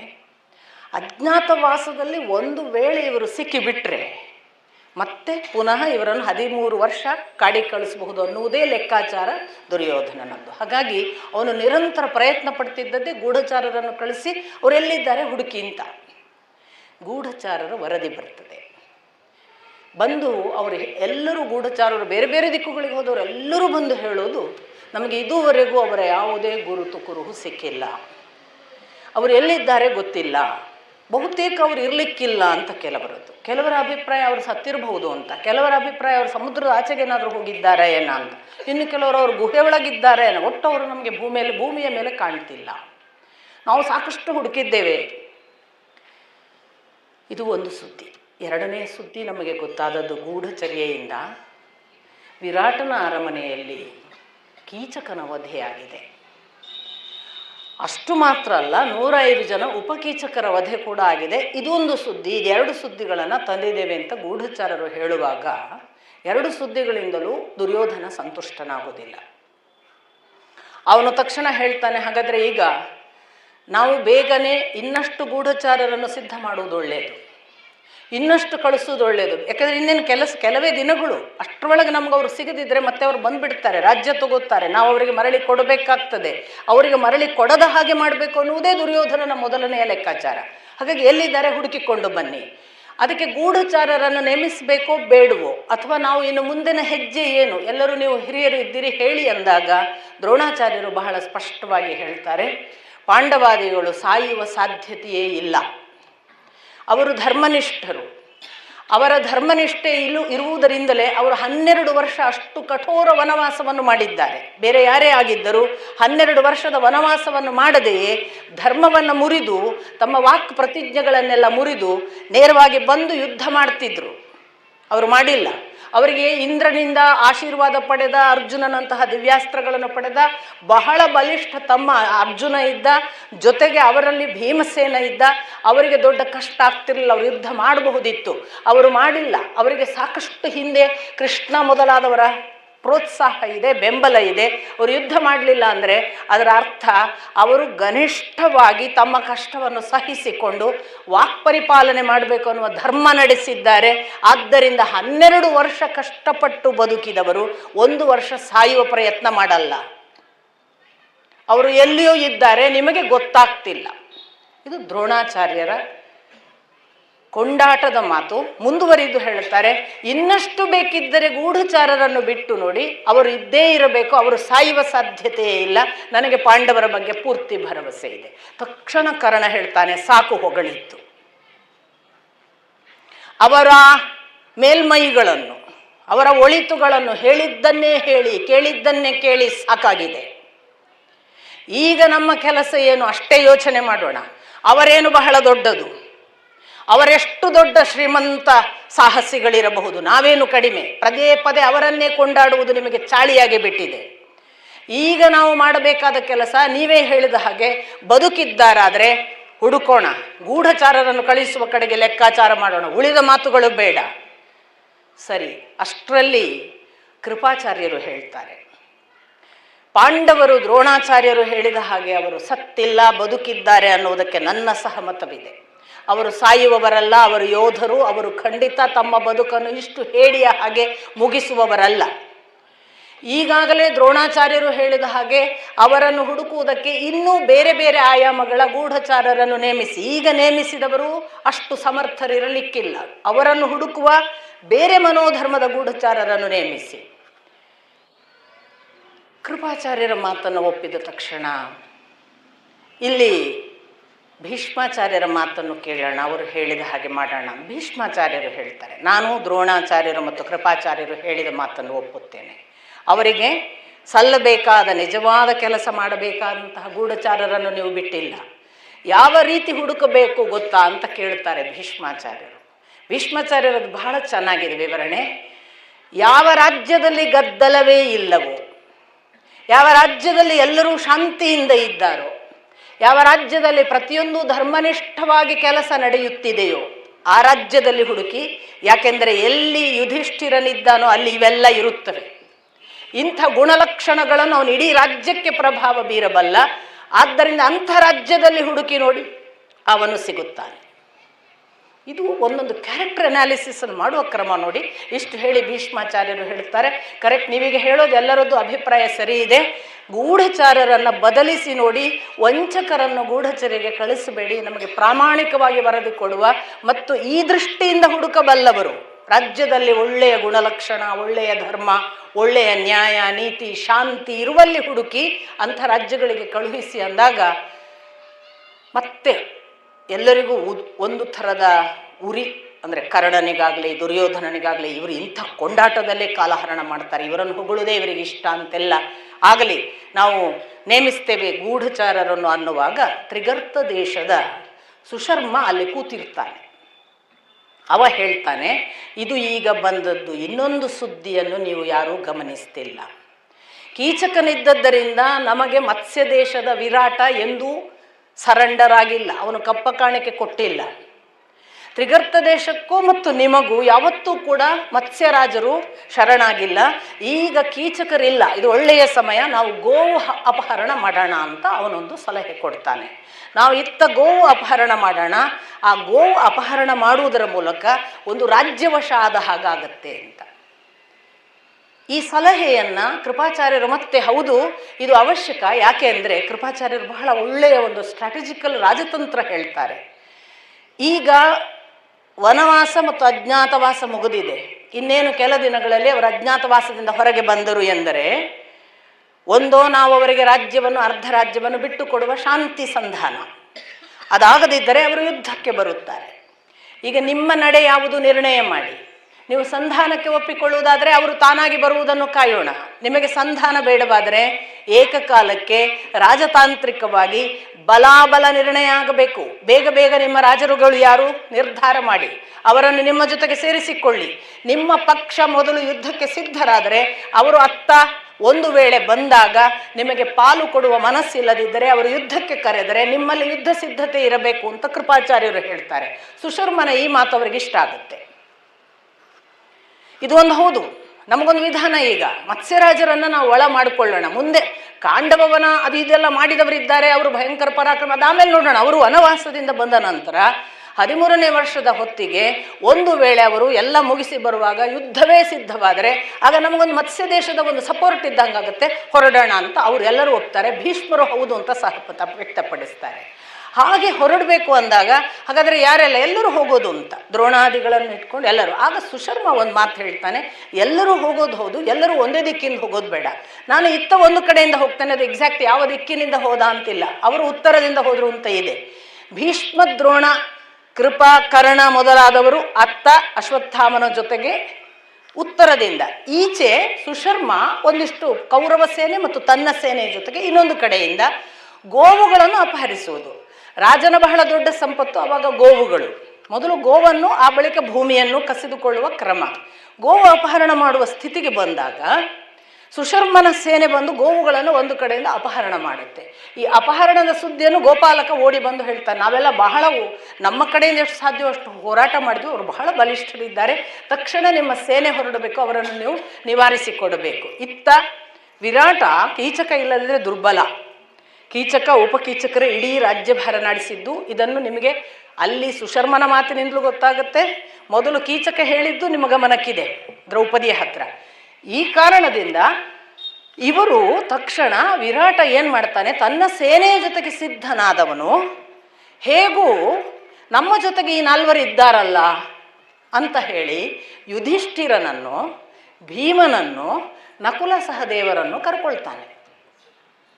ಅವರು ಎಲ್ಲೋ ಸಂದರ್ಭ ಬಂದರೆ ಯುದ್ಧಕ್ಕೆ ಉಪಯೋಗ ಆದವರು, ನೋಡಲಿಕ್ಕೆ ಬಲಿಷ್ಠರಿದ್ದಾರೆ, ಯೋಧರ ಲಕ್ಷಣಗಳಿವೆ, ಅವ್ರಿಗೆ ಏನಾದರೂ ಆಯುಧ ಕೊಟ್ಟರೆ ಅವರು ಹೋರಾಟ ಮಾಡಿ ಅವರನ್ನು ಕರ್ಕೊಂಡು ಹೋಗೋಣ. ಯಾಕೆ ಇವನಿಗೆ ಅಷ್ಟು, ಇವನ ಬಲದ ಮೇಲೆ ಅಷ್ಟು ನಂಬಿಕೆ ಇಲ್ಲ, ತಾನು ದುರ್ಬಲ ಅಂತ ಗೊತ್ತು ವಿರಾಟನಿಗೆ. ಅವನಿಗೆ ಬೃಹನ್ನಳೆ ಅವಳನ್ನು ಅವನು ಗಮನಿಸುವುದೇ ಇಲ್ಲ, ಯಾಕೆಂದರೆ ಅವಳೊಬ್ಬ ಹೆಣ್ಣಿಗ ಅಂತ. ಈ 4 ಜನರನ್ನು ಕರ್ಕೊಳ್ಳೋಣ ಅಂತ ಭೀಮನನ್ನು ಮೊದಲು ಮಾಡಿ 4 ಜನರನ್ನು ಕರ್ಕೊಂಡು ಇತ್ತ ಹೋಗ್ತಾನೆ. ವಿರಾಟ ಮತ್ತು ಸುಶರ್ಮ ಹೋಗುವಾಗ ಸುಶರ್ಮನ ತಮ್ಮಂದ್ರಿಬ್ಬರು ಶತಾನಿಕ ಮತ್ತು ಮದಿರಾಕ್ಷ ಅಂತ ಇಬ್ಬರು, ಅವರ ಜೊತೆಗೆ ಶಂಖ, ಅವರ ಮೊದಲನೆಯ ಮಗ, ಉತ್ತರ 2ನೇಯವ, ಈ ಮೊದಲನೆಯ ಮಗ ಶಂಖ, ಮತ್ತೆ ಸೂರ್ಯದತ್ತ ಅನ್ನುವ ಸೇನಾಪತಿಯ ಒಂದು ಸೇನಾಧಿಪತ್ಯದ ಮುಂದಾಳತ್ವದಲ್ಲಿ ಇವರು ಹೋರಾಟ ಪ್ರಾರಂಭ ಮಾಡ್ತಾರೆ. ಹೋರಾಟ ಘನಘೋರವಾಗ್ತದೆ. ಅದು ಇನ್ನು ಯಾವ ಮಟ್ಟಕ್ಕೆ ಹೋಗ್ತದೆ ಅಂತಂದರೆ, ಇಡೀ ವಿರಾಟ ಸೇನೆ ಸುಶರ್ಮನ ಸೇನೆಯ ಮುಂದೆ ಅಂದರೆ ಬಾಲಿಶ ಯುದ್ಧದ ಹಾಗೆ ಸೋಲುವ ಲಕ್ಷಣ ಎಲ್ಲ ಕಂಡು, ಇನ್ನೇನು ವಿರಾಟನನ್ನು ಸಂಪೂರ್ಣವಾಗಿ ತಮ್ಮ ವಶಕ್ಕೆ ತೆಗೆದುಕೊಂಡು ಬಂಧಿಸಬೇಕು. ಆ ಬಂಧನದ ಹೊತ್ತಿಗೆ ಇದ್ದಕ್ಕಿದ್ದ ಹಾಗೆ ವಿರಾಟನನ್ನು ಬಂಧಿಸುತ್ತಿದ್ದಾರೆ. ನಮಗೆ 1 ವರ್ಷ ಅಜ್ಞಾತವಾಸಕ್ಕೆ ಸಹಾಯ ಮಾಡಿದವನು ಅವನು, ನಮ್ಮ ಕಡೆಯಿಂದ ಏನು ಸಾಧ್ಯವೋ ಅದನ್ನು ಮಾಡೋಣ, ಭೀಮಸೇನ ನೀನು ಯುದ್ಧಕ್ಕೆ ಹೊರಡು ಅಂತ ಯುಧಿಷ್ಠಿರ ಅವನಿಗೊಂದು ಪ್ರಥಮ ಬಾರಿಗೆ ಗ್ರೀನ್ ಸಿಗ್ನಲ್ ಕೊಡ್ತಾನೆ. ತುಂಬ ಸಂತೋಷ ಪಡ್ತಾನೆ ಅವನು. ಪರವಾಗಿಲ್ಲ, ನನಗೆ ಅಟ್ಲೀಸ್ಟ್ ಪ್ರಥಮ ಬಾರಿ ಯುಧಿಷ್ಠಿರ ಯುದ್ಧ ಮಾಡು ಅಂದಲ್ಲ ಅಂತ, ಅದು ಓಪನ್ ಆಗಿ ನೀನು ಮಾಡು ಯುದ್ಧ. ಭಾರಿ ಖುಷಿಯಲ್ಲಿ ಯುಧಿಷ್ಠಿರನ ಆಜ್ಞೆಯನ್ನು ಸ್ವೀಕರಿಸಿ ಇವನು ಹೊರಡ್ತಾನೆ. ಹೊರಟು ಯುದ್ಧಕ್ಕೆ ಹೋಗುವ ಆ ಸಮಯದಲ್ಲಿ ಭೀಮಸೇನ ತನ್ನ ಯಾವುದೋ ಒಂದು ವೃಕ್ಷ ಕಡಿಯುವ ಯಥಾಪ್ರಕಾರದ ವಿದ್ಯೆ ಇದೆಯಲ್ಲ, ಅದನ್ನು ಮಾಡಕ್ಕೆ ಹೋಗ್ತಾನೆ. ಬೇಡ ಬೇಡ, ನಾವಿನ್ನೂ ಅಜ್ಞಾತವಾಸ ಮುಗಿಸಿಲ್ಲ, ನೀನು ವೃಕ್ಷ ತೆಗೆಯುವುದು ಅಂಥದ್ದು ಮಾಡಿದರೆ ಗೊತ್ತಾಗಿ ಬಿಡಬಹುದು. ಅವನಿಗೆ ಗೊತ್ತಿಲ್ಲ ಅವ ಈಗಾಗಲೇ ಮಾಡಿದ್ದಾನೆ ಅಂತ. ಅವನು ಕೀಚಕರ ವಧೆಯ ನಂತರ ಉಪಕೀಚಕರನ್ನು ಹಾಗೆ ಕೊಂದದ್ದು ಅಂತ ಯುಧಿಷ್ಠಿರನ ಗಮನಕ್ಕಿಲ್ಲ ಅಂತ ಕಾಣಿಸುತ್ತೆ. ಅದನ್ನೆಲ್ಲ ಮಾಡಬೇಡ, ಸುಮ್ಮನೆ ಇಲ್ಲಿರುವ ಆಯುಧಗಳನ್ನು ತಗೊಂಡು ಬಳಸು. ಅವನು ಬಿಲ್ವಿದ್ಯೆ, ಅವನಿಗೆ ಗದಾಯುದ್ಧ ಎಲ್ಲವೂ ಬರ್ತಿತ್ತಾದ್ರಿಂದ ಅವನು ತನ್ನ ಪರಾಕ್ರಮದಿಂದ ಸಾಕಷ್ಟು ಸುಶರ್ಮನ ಸೇನೆ ಎಲ್ಲ ಸಾವಿರಾರು ಜನರನ್ನು ಕೊಲ್ತಾನೆ. ಲೆಕ್ಕಗಳನ್ನು ಕೂಡ ಕೊಡ್ತಾರೆ, ಎಷ್ಟೆಷ್ಟು ಭೀಮಸೇನ ಕೊಂದ, ಎಷ್ಟು ಯುಧಿಷ್ಠಿರ ಕೊಂದ, ಎಷ್ಟು ನಕುಲ ಸಹದೇವರು ಕೊಂದರು ಅಂತ. ಸೊ ಅಷ್ಟು ಅಶ್ವ ಸೈನಿಕರು ಅಥವಾ ಗಜ ಸೈನಿಕರು, ಕಾಲಾಳುಗಳು ಎಲ್ಲರನ್ನು ಕೊಂದು ನಾಶ ಮಾಡ್ತಾ ಮಾಡ್ತಾ ಮಾಡ್ತಾ ಸುಶರ್ಮನನ್ನು ಬಂಧಿಸುವ ಹಂತಕ್ಕೆ ಭೀಮ ಬರ್ತಾನೆ. ಭೀಮ ಸುಶರ್ಮನನ್ನು ಬಂಧಿಸಿ ಹಿಡಿದ ಮೇಲೆ ಅವನನ್ನು ಹಗ್ಗದಲ್ಲಿ ಕಟ್ಟಿ ಹಿಡಿಬೇಕು ಅನ್ನುವಾಗ, ತಡಿ, ಇದನ್ನು ನಾನು ಮಾಡುವ ಹಾಗಿಲ್ಲ, ಯುಧಿಷ್ಠಿರ ಏನಂತಾನೋ ಹಾಗೆ ಮಾಡಬೇಕು ಅಂತ ಮತ್ತೆ ತನಗೆ ತಾನೇ ಹೇಳಿಕೊಂಡು ಅವನನ್ನು ಕರ್ಕೊಂಡು ಬರ್ತಾನೆ. ಬಂದು ಯುಧಿಷ್ಠಿರನ ಮುಂದೆ ಹಾಕ್ತಾನೆ. ಕಟ್ಟಿ ಹಾಕಿದ ಸುಶರ್ಮನನ್ನು ಇಡೀ ಸೇನೆ ಸೋತಿತು ಅಂತ ಲೆಕ್ಕ. ವಿರಾಟನನ್ನು ಬಿಡಿಸ್ಕೊಂಡು ಬಂದಿದ್ದಾರೆ. ತಂದು ಸುಶರ್ಮನನ್ನು ಮುಂದೆ ಹಾಕಿ ಯುಧಿಷ್ಠಿರನ ಮುಂದೆ ಹೇಳ್ತಾನೆ, ನೋಡಿ ಇವನನ್ನು ಬಂಧಿಸಿಕೊಂಡು ಬಂದಿದ್ದೇನೆ. ಓ ಆಗಲಿ. ಅಷ್ಟರಲ್ಲಿ ಇವ ಹೇಳ್ತಾನೆ, ಅವನನ್ನು ಬರೇ ಬಂಧಿಸಿ ತಂದರೆ ಆಗದು, ನಮ್ಮ ಯುದ್ಧ ನಿಯಮದ ಹಾಗೆ ಒಂದು ಯಾವುದಾದ್ರೂ ಷರತ್ತಿನ ಮೇಲೆ ಅವನನ್ನು ಬಂಧಿಸಬೇಕು. ಏನು ಷರತ್ತು? ಅವ ಹೇಳ್ತಾನೆ ಸುಶರ್ಮನಿಗೆ, ಹೇಳು ನಾನು ವಿರಾಟ ನಗರದ ರಾಜನ ದಾಸ ಅಂತ ಹೇಳು ಅಂತ. ಅವ ಹೇಳ್ತಾನೆ, ಹೌದು ನಾನು ವಿರಾಟ ನಗರದ ರಾಜನ ದಾಸ. ಅಷ್ಟಕ್ಕೆ ಬಿಡಲ್ಲ, ವಿರಾಟ ನಗರ ರಾಜನ ದಾಸ ಅಂತ ಹೇಳಿದ ನಂತರ ಈಗ ನಿನ್ನ ಮುಂದೆ ಒಪ್ಪಿಸಿದ್ದೀನಿ ಅಂತ ಯುಧಿಷ್ಠಿರನ ಮುಂದೆ ಒಪ್ಪಿಸ್ತಾನೆ. ಯುಧಿಷ್ಠಿರ ಆಗ, ಇಲ್ಲ ಆಯಿತಲ್ಲ, ಈಗ ನಮಗೆ ವಿರಾಟನ ಬಿಡುಗಡೆ ಆಗಿದೆ, ಸುಶರ್ಮ ನಿನ್ನನ್ನು ನಾನು ಬಿಡುಗಡೆಗೊಳಿಸಿದ್ದೇನೆ, ನೀನು ಇನ್ನು ನಿನ್ನ ಪಾಡಿಗೆ ನಿನ್ನ ತ್ರಿಗರ್ತ ದೇಶಕ್ಕೆ ಹೊರಡು ಅಂತ ಅವನನ್ನು ಬಿಟ್ಕೊಡ್ತಾನೆ. ಇದು ಒಂದು ಭಾಗ ಆಗಿ ಇತ್ತ ವಿರಾಟ ಮತ್ತು 4 ಜನ ಪಾಂಡವರು ವಾಪಸ್ ಅರಮನೆಗೆ ಬರ್ತಿದ್ದಾರೆ. ಸಮಾನಾಂತರವಾಗಿ, ನೀವು ಪ್ಯಾರಲಲ್ಲಿ ಅಂತ ಭಾವಿಸ್ಬೇಕು, ಅದು ನಡೆಯುವಾಗ ಈಚೆ ಕಡೆಯಿಂದ ನಡೆದಿದೆ ಅಂತ. ಉತ್ತರದಲ್ಲಿ ಈ ಕಡೆಯಿಂದ ಆ ದುರ್ಯೋಧನನ ನೇತೃತ್ವದಲ್ಲಿ ಕರ್ಣ, ಭೀಷ್ಮ, ದ್ರೋಣ, ಕೃಪ ಮೊದಲಾದವರೆಲ್ಲ ಸೇರಿಕೊಂಡು, ಅಶ್ವತ್ಥಾಮನನ್ನೂ ಸೇರಿಸಿಕೊಂಡು ಇತ್ತ ಇಡೀ ಕೌರವ ಸೇನೆ ಬಂದಿದೆ. ನೆನಪಿಟ್ಕೊಳ್ಬೇಕು, ಇಡೀ ಕೌರವ ಸೇನೆ ಬಂದಿದೆ. ಇಡೀ ಕೌರವ ಸೇನೆ ತಾನು ಬಂದು ಉತ್ತರ ದಿಕ್ಕಿನಲ್ಲಿ ಬಿಟ್ಟ ಗೋವುಗಳನ್ನು ಅಪಹರಿಸಿದೆ. ಹೀಗೆ ಗೋವುಗಳನ್ನು ಅಪಹರಿಸಿದಾಗ, ಹೇಗೆ ಆ ಬದಿಯಲ್ಲಿ ಗೋವುಗಳನ್ನು ಅಪಹರಿಸಿದಾಗ ಗೋಪಾಲಕರು ಓಡಿ ಬಂದರು, ಹಾಗೆ ಓಡಿ ಬರ್ತಾರೆ ವಿರಾಟನ ಅರಮನೆಗೆ. ಆಗ ವಿರಾಟನ ಅರಮನೆಯಲ್ಲಿ ಇದ್ದದ್ದು ಯಾರು? ಉತ್ತರ ಕುಮಾರ. ಶಂಖನನ್ನು ಕರ್ಕೊಂಡು ವಿರಾಟ ಹೋಗಿದ್ದಾನೆ. ಅವನೇನು ಮಾಡಿದ್ದಾನೆ ಅಂದರೆ, ತಾನು ಹೋಗುವಾಗ ಸಿಂಹಾಸನದಲ್ಲಿ ಯಾರು ಇಲ್ಲದೇ ಇರಬಾರದು, ಜವಾಬ್ದಾರಿ ನಿನ್ನದು, ನೇತೃತ್ವ ನಿನ್ನದು ಅಂತ ಉತ್ತರ ಕುಮಾರನನ್ನು ಕೂಡಿಸಿ ಹೋಗಿದ್ದಾನೆ. ನಾನು ಬರುವವರೆಗೆ ಏನೇ ತೊಂದರೆಗಳಾದರೆ ನೀನು ನಿರ್ವಹಿಸಬೇಕು, ನಿಭಾಯಿಸಬೇಕು ಅಂತ. ಹಾಗೆ ಕೂತಿದ್ದಾನೆ ಉತ್ತರ ಕುಮಾರ. ಇದ್ದಕ್ಕಿದ್ದ ಹಾಗೆ ಗೋಪಾಲಕನ ಸುದ್ದಿ ಬರುತ್ತೆ. ಗೋಪಾಲಕ ಬಂದು ಹೇಳ್ತಾನೆ, ಅತ್ತ ಉತ್ತರದಲ್ಲಿ ಭಾರೀ ಸೇನೆ ಬಂದಿದೆ ದುರ್ಯೋಧನಾದಿಗಳಿಂದ, ಅವರು ನಮ್ಮ ಅಷ್ಟೂ ಗೋವುಗಳನ್ನು ಅಪಹರಿಸಿಕೊಂಡು ಹೊರಟಿದ್ದಾರೆ. ನಿನ್ನನ್ನು ವಿರಾಟನು ಇಲ್ಲಿ ಸೇನೆಯ ಯಾವುದೇ ತೊಂದರೆಗಳು ಬಂದರೆ, ರಾಜಕೀಯದ ಆಡಳಿತದ ತೊಂದರೆ ಬಂದರೆ ನೀನು ನಿರ್ವಹಿಸಬೇಕು ಎಂದು ನಿಭಾಯಿಸಲು ಬಿಟ್ಟು ಹೋಗಿದ್ದಾನೆ. ಹೊರಡು, ತಕ್ಷಣ ಸೇನೆಯ ಸಹಿತ ನೀನು ಹೊರಡದಿದ್ದರೆ ನಮ್ಮ ಗೋವುಗಳು ಅಪಹರಣವಾಗ್ತವೆ. ಇದನ್ನು ಕೇಳಿದ ಕೂಡಲೇ ಉತ್ತರ ಕುಮಾರ, ಹೌದು ಹೌದು, ನನಗೆ ಹೇಳಿದ್ದು ಹೌದು, ಆದರೆ ನಾನೀಗ ಹೇಗೆ ಹೋಗೋದು? ನನಗೆ ಹೋಗಬೇಕಾದ್ರೆ ನಾನೆಲ್ಲ ಯುದ್ಧ ಮಾಡಿಯೇನು, ನಾನು 28-30 ದಿವಸ ಅವಿಶ್ರಾಂತ ಯುದ್ಧ ಮಾಡಿದ ಇತಿಹಾಸ ಎಲ್ಲ ಇದೆ ನಂದೇನು, ಸಣ್ಣ ಇದಲ್ಲ, ನನ್ನ ಬಯೋಡಾಟ ಬಹಳ ಚೆನ್ನಾಗಿದೆ. ಆದರೆ ಈಗ ನನಗೆ ಸಾರಥಿ ಇಲ್ಲ. ನನ್ನ ಸಾರಥಿ ಇಲ್ಲದ ಹೆಂಗೆ ಯುದ್ಧಕ್ಕೆ ಹೋಗೋದು? ನಾನೇ ಒಬ್ಬನೇ ಹೋಗಿ ಯುದ್ಧ ಮಾಡಿ ಬರ್ತೇನೆ ಅಂದರೆ ಆಗುತ್ತಾ? ಸಾರಥಿಯ ಕೊರತೆ ಇದೆ ನನಗೆ. ಅಶ್ವಯಾನದಲ್ಲಿ ನಾನು ಬಹಳ ವಿಶೇಷ ಅಂತ ಕೆಲಸ ಎಲ್ಲ ಮಾಡಿದ್ದೇನೆ, ಆದರೆ ಇವತ್ತು ನಾನೇ ಯುದ್ಧ ಮಾಡಬೇಕಲ್ಲ. ನನಗೊಬ್ಬ ಸಾರಥಿ ಸಿಕ್ಕರೆ ಏನಾದರೂ ಮಾಡ್ಬೋದು, ಇಲ್ಲಾದರೆ ಕಷ್ಟ. ಅಷ್ಟು ಸೇನೆಗಳನ್ನು ತಗೊಂಡು ನಾನು ಮುಂದುವರಿಬೇಕಾದ್ರೆ ಸಾರಥಿ ಯಾರು? ಯಾರಾದರೂ ಸಾರಥಿ ಸಿದ್ಧರಿದ್ದರೆ ನಾನು ಹೋಗ್ತೇನೆ. ಹೀಗೆ ಮಾತಾಡ್ತಾ ಇದ್ದಾಗ ಈ ಕಡೆಯಿಂದ ಬೃಹನ್ನಳೆ ಕೇಳಿಸಿಕೊಳ್ತಾನೆ. ಬೃಹನ್ನಳೆ ದ್ರೌಪದಿಯನ್ನು ಏಕಾಂತಕ್ಕೆ ಬದಿಗೆ ಕರೆದು, ನೀನು ಸುಮ್ಮನೆ ಹೋಗಿ ಒಂದು ಮಾತು, ಬೃಹನ್ನಳೆ ತುಂಬ ಒಳ್ಳೆಯ ಸಾರಥಿ, ಹಿಂದೆ ಯುಧಿಷ್ಠಿರನಿಗೆ ಸಾರಥಿಯಾಗಿ ಕೆಲಸ ಮಾಡಿದ್ದನ್ನು ನಾನು ಅಲ್ಲಿ ದ್ರೌಪದಿಗೆ ವಸ್ತ್ರಾಲಂಕಾರ ಮಾಡುವ ಕೆಲಸ ಮಾಡ್ತಾ ಇದ್ನಲ್ಲ, ಆಗ ನೋಡಿದ್ದೇನೆ. ಹಾಗಾಗಿ ಬೃಹನ್ನಳೆ ಅನ್ನೊಂದು ಕೇಳಿ ನೋಡಿ, ಅವನು ನಿಮಗೆ ಉಪಯೋಗ ಬರಬಹುದು ಅಂತ ಹೇಳು. ಇವಳು ಆಯಿತು ಅಂತ ಅದನ್ನು ಸ್ವೀಕರಿಸಿ ಬಂದು ಇಲ್ಲಿ ಹೇಳ್ತಾಳೆ, ಈಗ ನಿಮಗೆ ಸಾರಥಿಯ ಕೊರತೆ ಅಲ್ಲ, ಬೃಹನ್ನಳೆ ಇದರಲ್ಲಿ ಬಹಳ ಪರಿಣಿತ. ನಾನು ಹಿಂದೆ ಯುಧಿಷ್ಠಿರನ ಅರಮನೆಯಲ್ಲಿದ್ದಾಗ ದ್ರೌಪದಿಗೆ ಕೇಶಾಲಂಕಾರ ವಸ್ತ್ರಾಲಂಕಾರ ಮಾಡ್ತಾ ಇದ್ದ ಸಂದರ್ಭದಲ್ಲಿ ನಾನು ಗಮನಿಸಿದ್ದೇನೆ, ತುಂಬಾ ಚೆನ್ನಾದ ಒಬ್ಬ ಯುಧಿಷ್ಠಿರನ ಸಾರಥಿಯಾಗಿ ಅವನು ಕೆಲಸ ಮಾಡಿದ್ದಾನೆ ಅಂತ ನನಗೆ ಅಲ್ಲೆಲ್ಲ ಆಡಿಕೊಂಡದ್ದು ಗೊತ್ತು. ಕೆಲವು ನಾನು ನೋಡಲಿಕ್ಕೂ ನೋಡಿದ್ದೇನೆ. ಅವನು ತುಂಬ ಹುಷಾರಿದ್ದಾನೆ, ಬೃಹನ್ನಳನನ್ನು ಕರಿಬಹುದು. ಇಡೀ ಮಹಾಭಾರತದ ಬಹಳ ಹಾಸರಸ ಇದೆಯಲ್ಲ, ಹಾಸ್ಯರಸ, ಕರುಣಾರಸ, ನಿಮಗೆ ಗೊತ್ತು, ಅದ್ಭುತ ರಸ, ಬೀಭತ್ಸರತ, ದುಃಖ, ಶೋಕ ಇವುಗಳೆಲ್ಲ ಬರ್ತವೆ. ಆದರೆ ಈ ಹಾಸರಸ ಉತ್ತರ ಕುಮಾರನಲ್ಲಿ ಅದು ಅದ್ಭುತವಾದ ಹಾಸ್ಯರಸಕ್ಕಾಗಿಯೇ ನಿರ್ಮಾಣ ಆದ ಹಾಗೆ ಇದೆ. ಅದು ಎಷ್ಟು ಚೆನ್ನಾದ ಪ್ರತಿಕ್ರಿಯೆ ಅಂದರೆ, ಅವ ಹೇಳ್ತಾನೆ, ಬೃಹನ್ನಳೆ ಅವನು ಸಾರಥ್ಯ, ಬೃಹನ್ನಳೆ ಅಂಥ ನಪುಂಸಕರನ್ನು ನಾನು ಹೋಗಿ ನನ್ನ ಸಾರಥ್ಯ ಆಗುವಂತ ಕೇಳೋದೇ ನನಗೆ ಅವ ಮರ್ಯಾದೆ, ನಾನು ಹೋಗೋದಿಲ್ಲಪ್ಪ, ನಾನು ಕೇಳಲ್ಲ ಅಂತಾನೆ. ಆಗ ಉತ್ತರೆ ಹೇಳ್ತಾಳೆ, ಉತ್ತರಿಗೆ ಇವನೇ ಹೇಳ್ತಾನೆ, ಬೇಕಾದ್ರೆ ಹೆಣ್ಣು ಮಕ್ಳು ಯಾರು ಹೋಗ್ಲಿ ಅಂತ. ಅವ್ರು ಹೋಗಿ ಕರೀಲಿ, ನಾನು ಕರೆಯಲ್ಲ, ನಾನು ಹೋಗಿ ನನಗೆ ಸಾರಥಿ ಆಗುವಂತ ಆ ಹೆಣ್ಣಿಗೆ ನಾನೇನು ಕರೆಯೋದು, ನಾನು ಕರೆಯಲ್ಲ ಅಂದಾಗ ಉತ್ತರೆಯನ್ನು ಆಯ್ತು, ಉತ್ತರ ಹೇಳ್ತಾಳೆ, ಆಯಿತು ನಾನು ಕರ್ಕೊಂಬರ್ತೇನೆ. ಉತ್ತರೆಗೆ ಇವನು ನಾಟ್ಯ ಗುರು ಆಚಾರ್ಯ, ಆಯಿತು ನಾನು ಕರ್ಕೊಂಬರ್ತೇನೆ ಅಂತ ಉತ್ತರೆ ಹೋಗಿ, ಉತ್ತರೆ ಒಪ್ಪಿಸಿಕೊಂಡು ಬೃಹನ್ನಳೆಯ ಸಹಿತವಾಗಿ ಬಂದು ಇವನು ನಿನಗೆ ಸಾರಥಿ ಆಗಲಿಕ್ಕೆ ಒಪ್ಪಿಕೊಂಡಿದ್ದಾನೆ ಅಂದಾಗ, ಸರಿ ಹೋಗೋಣ ಅಂತ ಇವನಿಗೆ ಮನಸ್ಸಿಲ್ಲ, ಒಪ್ಕೊಂಡಿದ್ದಾನೆ, ಹೊರಡ್ತಾನೆ. ಆಗ ಅರ್ಜುನನು ಕೆಲವು ತುಂಬ ಅಂದರೆ ಆಗ ಪ್ರಸಂಗಕ್ಕೆ ಯೋಗ್ಯವಾದ ಕೆಲವು ಘಟನೆಗಳಿವೆ. ಅಂದರೆ ಅವನು ಬೇಕು ಅಂತ ಕವಚವನ್ನು ಉಲ್ಟಾ ಪಲ್ಟಾ ಹಾಕ್ಕೊಳ್ಳೋದು, ಹೇಗೆ ಶಿರಸ್ತ್ರಾಣ ಹಾಕಬೇಕು ಗೊತ್ತಿಲ್ಲದ ಹಾಗೆ ಮಾಡೋದು ಎಲ್ಲ, ಸ್ವಲ್ಪ ನಗು ಬರುವ ಹಾಗೆ ಎಲ್ಲ ಮಾಡಿ ಅಂತೂ ಅವನು ಸಿದ್ಧನಾಗ್ತಾನೆ. ಸಾರಥ್ಯ ತಗೊಂಡು ಇವರು ಹೊರಟಿದ್ದಾರೆ ಉತ್ತರ ದಿಕ್ಕಿಗೆ.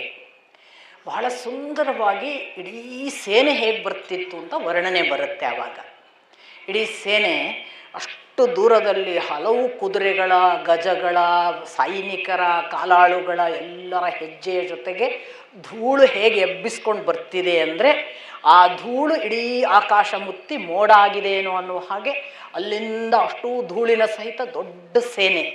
ಒಂದು ಕಡೆಯಿಂದ ಮೇಲೆ ನೋಡಿದರೆ ಧೂಳು ಹೇಗೆ ಮೋಡದ ಹಾಗೆ ಮಳೆ ತರ್ತದೋ ಅನ್ನುವ ಹಾಗೆ ಕಂಡ್ರೆ, ಇನ್ನೊಂದು ಕಡೆಯಿಂದ ಸಮುದ್ರ ಏನಾದರೂ ಅಲೆ ಅಲೆಯಾಗಿ ತಾನು ತೇಲಿ ಇತ್ತ ಹರಿದು ಬರ್ತಿದೆ ಅನ್ನುವ ಹಾಗೆ ಸಮುದ್ರದ ಆಕಾರ ಗಮನಿಸಬೇಕು. ಕೌರವರ ಸೇನೆ ಮೊದಲೇ ಬಹಳ ದೊಡ್ಡದಿತ್ತು.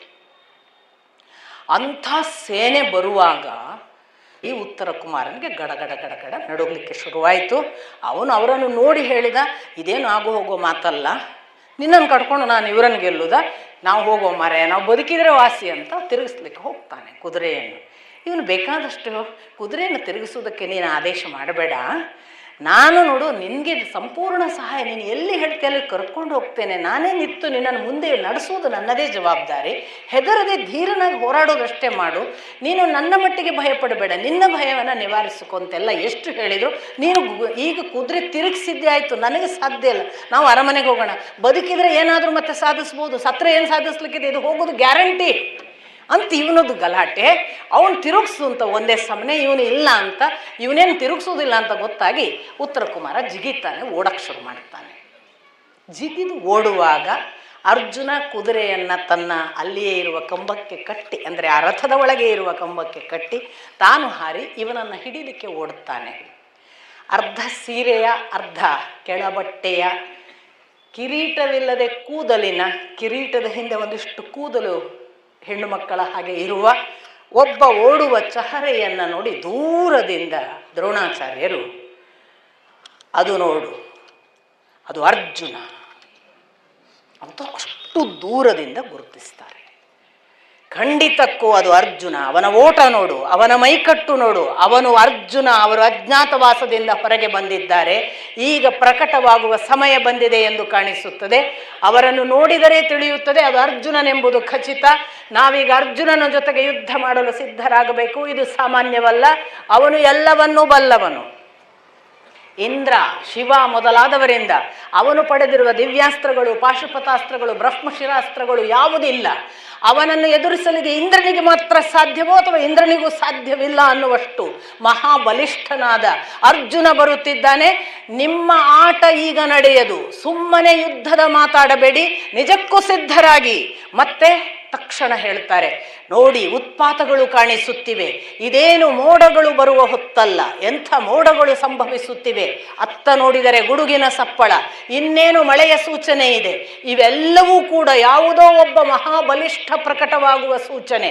ಅದರ ಜೊತೆಗೆ ನನ್ನ ಕುದುರೆಗಳಲ್ಲಿ ಕಣ್ಣೀರು ಹರಿಯುತ್ತಿದೆ. ಪ್ರತಿ ಕುದುರೆಗಳ ಕಣ್ಣೀರು ನೋಡಿದರೆ ಅವುಗಳು ಕೂಡ ಯಾವುದೋ ಕೆಟ್ಟ ಸೂಚನೆಯನ್ನು ಕೊಡುತ್ತಿವೆ.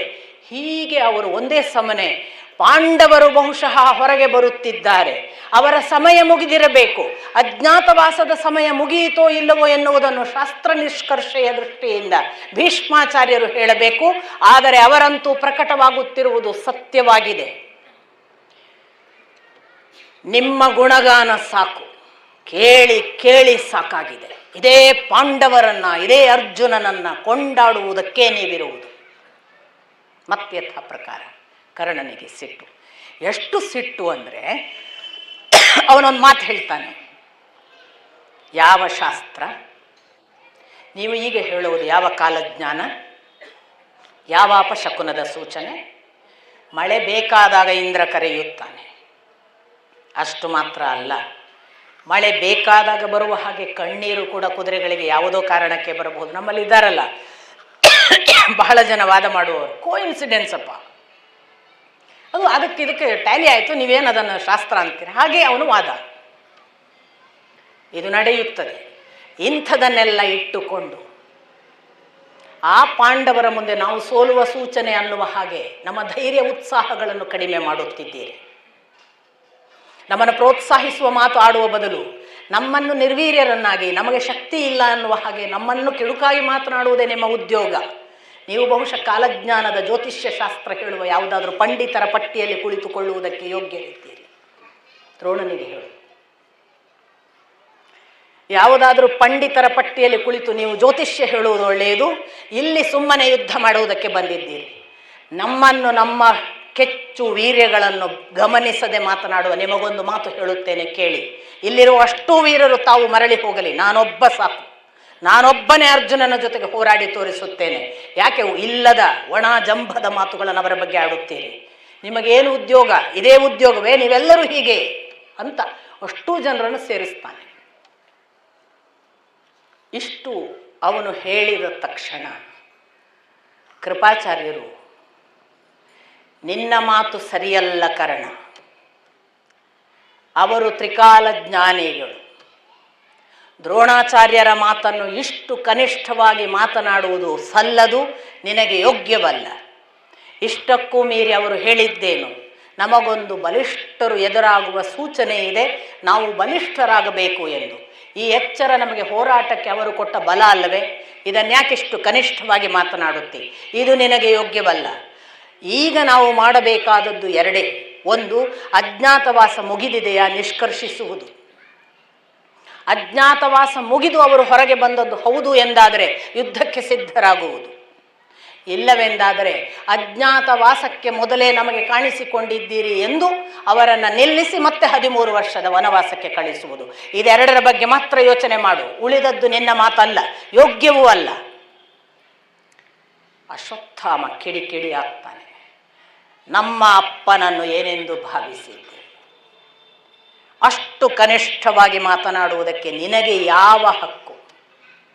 ನಿನಗೆ ಸಂಸ್ಕಾರಗಳಿಲ್ಲ, ಗುರು ಶಿಷ್ಯರ ಸಂಬಂಧ ಗೊತ್ತಿಲ್ಲ, ದೊಡ್ಡವರು ಹೇಗಿರುತ್ತಾರೆ ಎನ್ನುವ ಸಾಮಾನ್ಯ ಪರಿಜ್ಞಾನವಿಲ್ಲ. ಸಣ್ಣವರ ಬಗ್ಗೆ ಮಾತನಾಡುವ ಹಾಗೆ ನೀನು ನನ್ನ ತಂದೆಯ ಬಗ್ಗೆ ಮಾತನಾಡಿದ್ದಿ. ಗುರು ಶಿಷ್ಯರೆಂದರೆ ಅದು ಅವರಿಬ್ಬರಿಗೆ ಮಾತ್ರ ಗೊತ್ತು.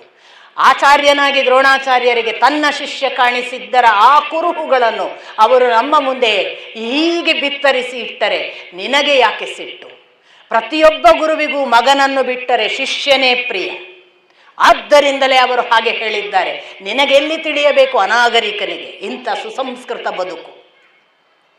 ಆಚಾರ್ಯರ ಆ ಮನಸ್ಸಿನ ಆ ಸಂವೇದನೆಯನ್ನು ಅರ್ಥ ಮಾಡಿಕೊಳ್ಳದೆ ಕನಿಷ್ಠನಾಗಿ ಮಾತನಾಡಿ, ಏನು ನೀನು ಒಬ್ಬನೇ ಗೆದ್ದು ಬರುತ್ತೀಯ? ಎಲ್ಲಿ ಗೆದ್ದು ಬಂದಿದ್ದಿ? ಒಂದು ಚಿತ್ರಸೇನನ ಜೊತೆಗೆ ಹೋರಾಟಕ್ಕೆ ನಿಲ್ಲದೆ ದುರ್ಯೋಧನನನ್ನು ಬಿಟ್ಟು ಓಡಿ ಹೋದವ ನೀನು. ಒಂದು ಯುದ್ಧ ಗೆದ್ದು ಬಂದ ಉದಾಹರಣೆ ತೋರಿಸು. ಎಷ್ಟು ಕಡೆ ನಿನ್ನ ಪಲಾಯನ ನೋಡಿ ನೋಡಿ ಸಾಕಾಗಿದೆ. ಅದೇ ಅರ್ಜುನ ಎಷ್ಟು ಯುದ್ಧಗಳನ್ನು ಒಬ್ಬನೇ ಗೆದ್ದಿದ್ದಾನೆ. ಒಮ್ಮೆ ಎಣಿಸಿ ನೋಡು, ತಿರುಗಿ ನೋಡು. ಖಾಂಡವವನಕ್ಕೆ ಯಾರಿದ್ದರು ಅವನ ಜೊತೆಗೆ? ಇಡೀ ನೀಲ ಅಲ್ಲಿ ಕಾಲೇಯರನ್ನ ಕೊಲ್ಲುವ ಹೊತ್ತಿಗೆ, ನಿವಾತ ಕವಚರ ರಾಕ್ಷಸರನ್ನು ಕೊಲ್ಲುವ ಹೊತ್ತಿಗೆ ಯಾರಿದ್ದರು? ಇಡೀ ಪಾಶುಪತಾಸ್ತ್ರವನ್ನ ಪಡೆಯಬೇಕಾದರೆ ಅಲ್ಲಿ ಕಿರಾತನ ಜೊತೆಗೆ ಹೋರಾಡಿದನಲ್ಲ, ಯಾರಿದ್ದರು? ಮೊನ್ನೆ ಜಯದ್ರಥ ಸಿಕ್ಕಿ ಬಿದ್ದನಲ್ಲ, ಹಾಗೆ ಒಬ್ಬ ಪಶುವಿನ ಹಾಗೆ ಯಾರಿದ್ದರು? ದುರ್ಯೋಧನಾದಿಗಳನ್ನು ಬಿಡಿಸಿಕೊಂಡು ಬಂದದ್ದ ಯಾರು? ಅರ್ಜುನ ಮತ್ತು ಭೀಮರಲ್ಲವೇ? ನಿನಗೆ ಇಷ್ಟು ಪರಿಜ್ಞಾನವಿಲ್ಲದೆ ನೀನು ಅವರ ಬಗ್ಗೆ ಮಾತನಾಡುವುದು ಇದು ಯಾವ ಒಣಜಂಬ? ನಿನಗೆ ನಿನ್ನ ಈ ಮಾತಿಗೆ ನನ್ನದೊಂದು ಪ್ರತಿಕ್ರಿಯೆ. ನಾನು ಯುದ್ಧಕ್ಕೆ ಬಂದದ್ದು ವಿರಾಟನ ಜೊತೆಗೆ ಯುದ್ಧ ಮಾಡಲಿಕ್ಕೆ ಎಂದು. ಈಗ ನಮ್ಮ ಮುಂದೆ ಅಪ್ಪ ಹೇಳುತ್ತಾರೆ ಅರ್ಜುನನಿದ್ದಾನೆ ಎಂದು. ಈ ನಿನ್ನ ಕೆಟ್ಟ ಮಾತಿಗಾಗಿ ನನ್ನದೊಂದು ಸಂಕಲ್ಪ, ನಾನು ಯುದ್ಧ ಮಾಡುವುದಿಲ್ಲ. ನೀವು ಹೋರಾಡಿಕೊಳ್ಳಿ. ನನ್ನ ಅಪ್ಪನಿಗಾದ ಅವಮಾನಕ್ಕಾಗಿ ನಾನು ಈ ಯುದ್ಧದಲ್ಲಿ ಪಾಲ್ಗೊಳ್ಳುವುದಿಲ್ಲ. ತಕ್ಷಣ ಭೀಷ್ಮಾಚಾರ್ಯರು, ನಾವು ಹೊಡೆದಾಡುವ ಸಮಯವಲ್ಲ, ಎದುರಿಗೆ ಶತ್ರುಗಳು ನಮ್ಮ ಸಮೀಪ ಬರುತ್ತಿದ್ದಾರೆ. ಈಗ ನಾವು ಅಖಂಡವಾಗಿ ಒಂದುಗೂಡಿ ಹೇಗೆ ವಿರೋಧಿಸಬೇಕು ಎಂಬುದನ್ನು ಯೋಚಿಸಬೇಕು. ಕೃಪಾಚಾರ್ಯರು ಹೇಳಿದ್ದು ಸರಿ, ಅಶ್ವತ್ಥಾಮ ಹೇಳಿದ್ದು 100ಕ್ಕೆ 100 ಸತ್ಯ. ದ್ರೋಣಾಚಾರ್ಯರ ಬಗ್ಗೆ ಕೆಟ್ಟ ಮಾತು ಸಲ್ಲದು. ಅವರು ಸಾಮಾನ್ಯರಲ್ಲ. ಅಸಾಮಾನ್ಯರ ಬಗ್ಗೆ ಸಾಮಾನ್ಯ ಮಾತಾಡುವುದು ನಮಗೆ ಉಚಿತವಲ್ಲ. ನೀವೆಲ್ಲರೂ ಹೋಗಿ ಸ್ವತಃ ನನ್ನ ಸಹಿತವಾಗಿ ದ್ರೋಣಾಚಾರ್ಯರ ಮತ್ತು ಅಶ್ವತ್ಥಾಮರ ಕ್ಷಮೆ ಕೇಳಬೇಕು. ಸಾಕ್ಷಾತ್ ಕ್ಷಮೆ ಕೊಟ್ಟ ಬಳಿಕ ದ್ರೋಣಾಚಾರ್ಯರ ಮನಸ್ಸು ಒಲಿಸಿ ನಾವೆಲ್ಲರೂ ಕೂಡಿ ಈಗ ಯುದ್ಧ ಮಾಡಬೇಕಾದ ಅನಿವಾರ್ಯತೆ ಇದೆ. ಇಲ್ಲದಿದ್ದರೆ ನಾವು ಚಿಂದಿಯಾಗಿ ಹೋಗುತ್ತೇವೆ, ನೆನಪಿಟ್ಟುಕೊಳ್ಳಿ. ಕಾಲ ನಿಷ್ಕರ್ಷೆಯ ಬಗ್ಗೆ ಪುನಃ ಕೇಳ್ತಾರೆ ದ್ರೋಣಾಚಾರ್ಯರು ಮಾತಾಡ್ತಾರೆ. ಈಗ ಭೀಷ್ಮಾಚಾರ್ಯರು ಬಂದು ಸ್ವತಃ ಇವರನ್ನು ದುರ್ಯೋಧನ ಮೊದಲಾದ ಕರ್ಣನವರ ಸಹಿತ ಬಂದು ಕ್ಷಮೆ ಕೇಳಿದ ನಂತರ ದ್ರೋಣಾಚಾರ್ಯರು ಹೇಳ್ತಾರೆ, ನಾನು ಯುದ್ಧಕ್ಕೆ ಸಿದ್ಧನಿದ್ದೇನೆ. ಭೀಷ್ಮಾಚಾರ್ಯರ ಎಲ್ಲ ಮಾತುಗಳನ್ನು ಆಜ್ಞೆ ಎಂದು ನಾನು ಪಾಲಿಸುತ್ತೇನೆ. ಆದರೆ ಇದು ಅಜ್ಞಾತವಾಸ ಮುಗಿದು ಅವರು ಬಂದಿದ್ದಾರೆ ಅಥವಾ ಅದಕ್ಕೆ ಮೊದಲೇ ಕಾಣಿಸಿಕೊಂಡಿದ್ದಾರೆ. ಕಾಲ ನಿಷ್ಕರ್ಷೆಯನ್ನು ಭೀಷ್ಮಾಚಾರ್ಯರು ಮಾಡಲಿ. ಭೀಷ್ಮಾಚಾರ್ಯರು ಒಂದೇ ಮಾತು ಹೇಳ್ತಾರೆ, ಧರ್ಮನಿಷ್ಠವಾಗಿ 12 ವರ್ಷ ವನವಾಸ ಮಾಡಿದವರು 1 ವರ್ಷದ ಕೆಲವು ದಿನಗಳಲ್ಲಿ ತಪ್ಪು ಮಾಡುವ ಸಾಧ್ಯತೆಯೇ ಇಲ್ಲ. ಅವರು ಲೆಕ್ಕಾಚಾರ ಮಾಡಿಯೇ ಬಂದಿದ್ದಾರೆ.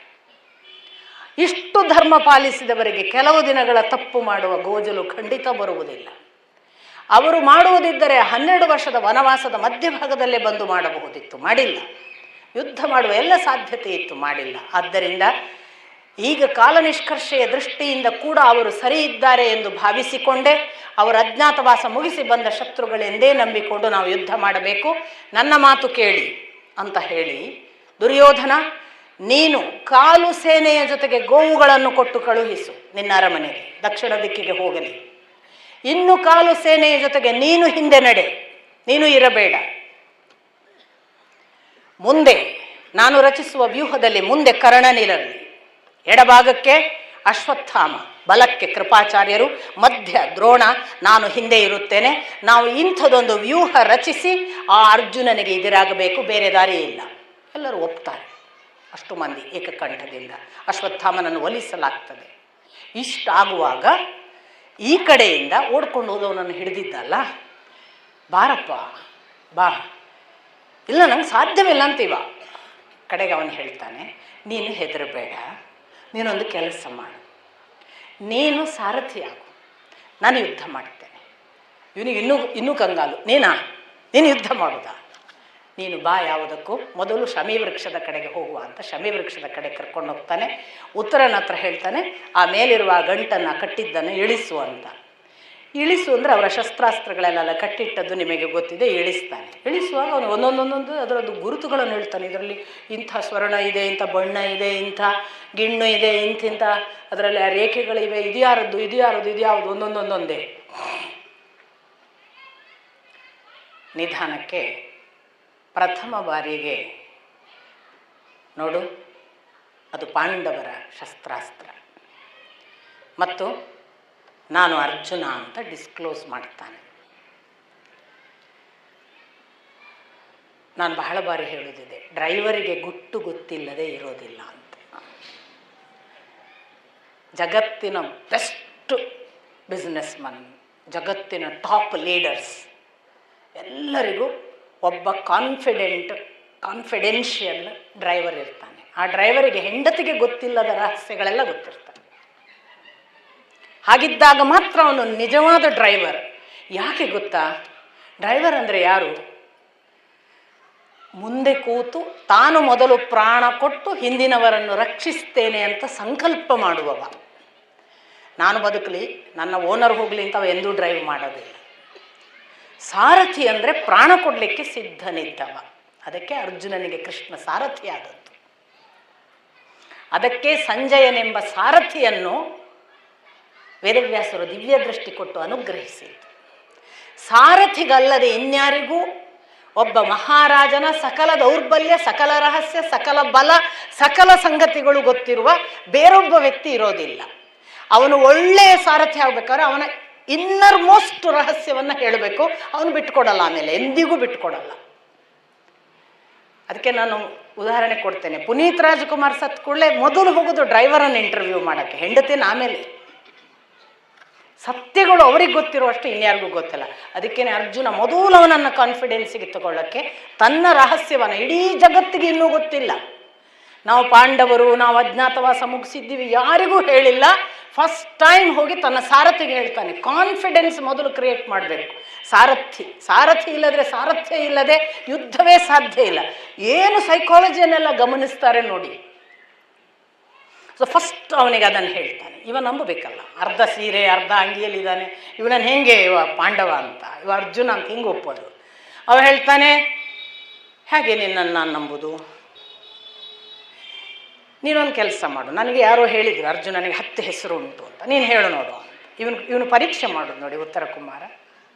ಅವ ಹೇಳ್ತಾನೆ, ಅರ್ಜುನ ಫಾಲ್ಗುನೋ ಜಿಷ್ಣು ಕಿರೀಟಿ ಶ್ವೇತವಾಹನ ಭೀಭತ್ಸುರ್ವಿಜಯ ಕೃಷ್ಣ ಸವ್ಯಸಾಚಿ ಧನಂಜಯ.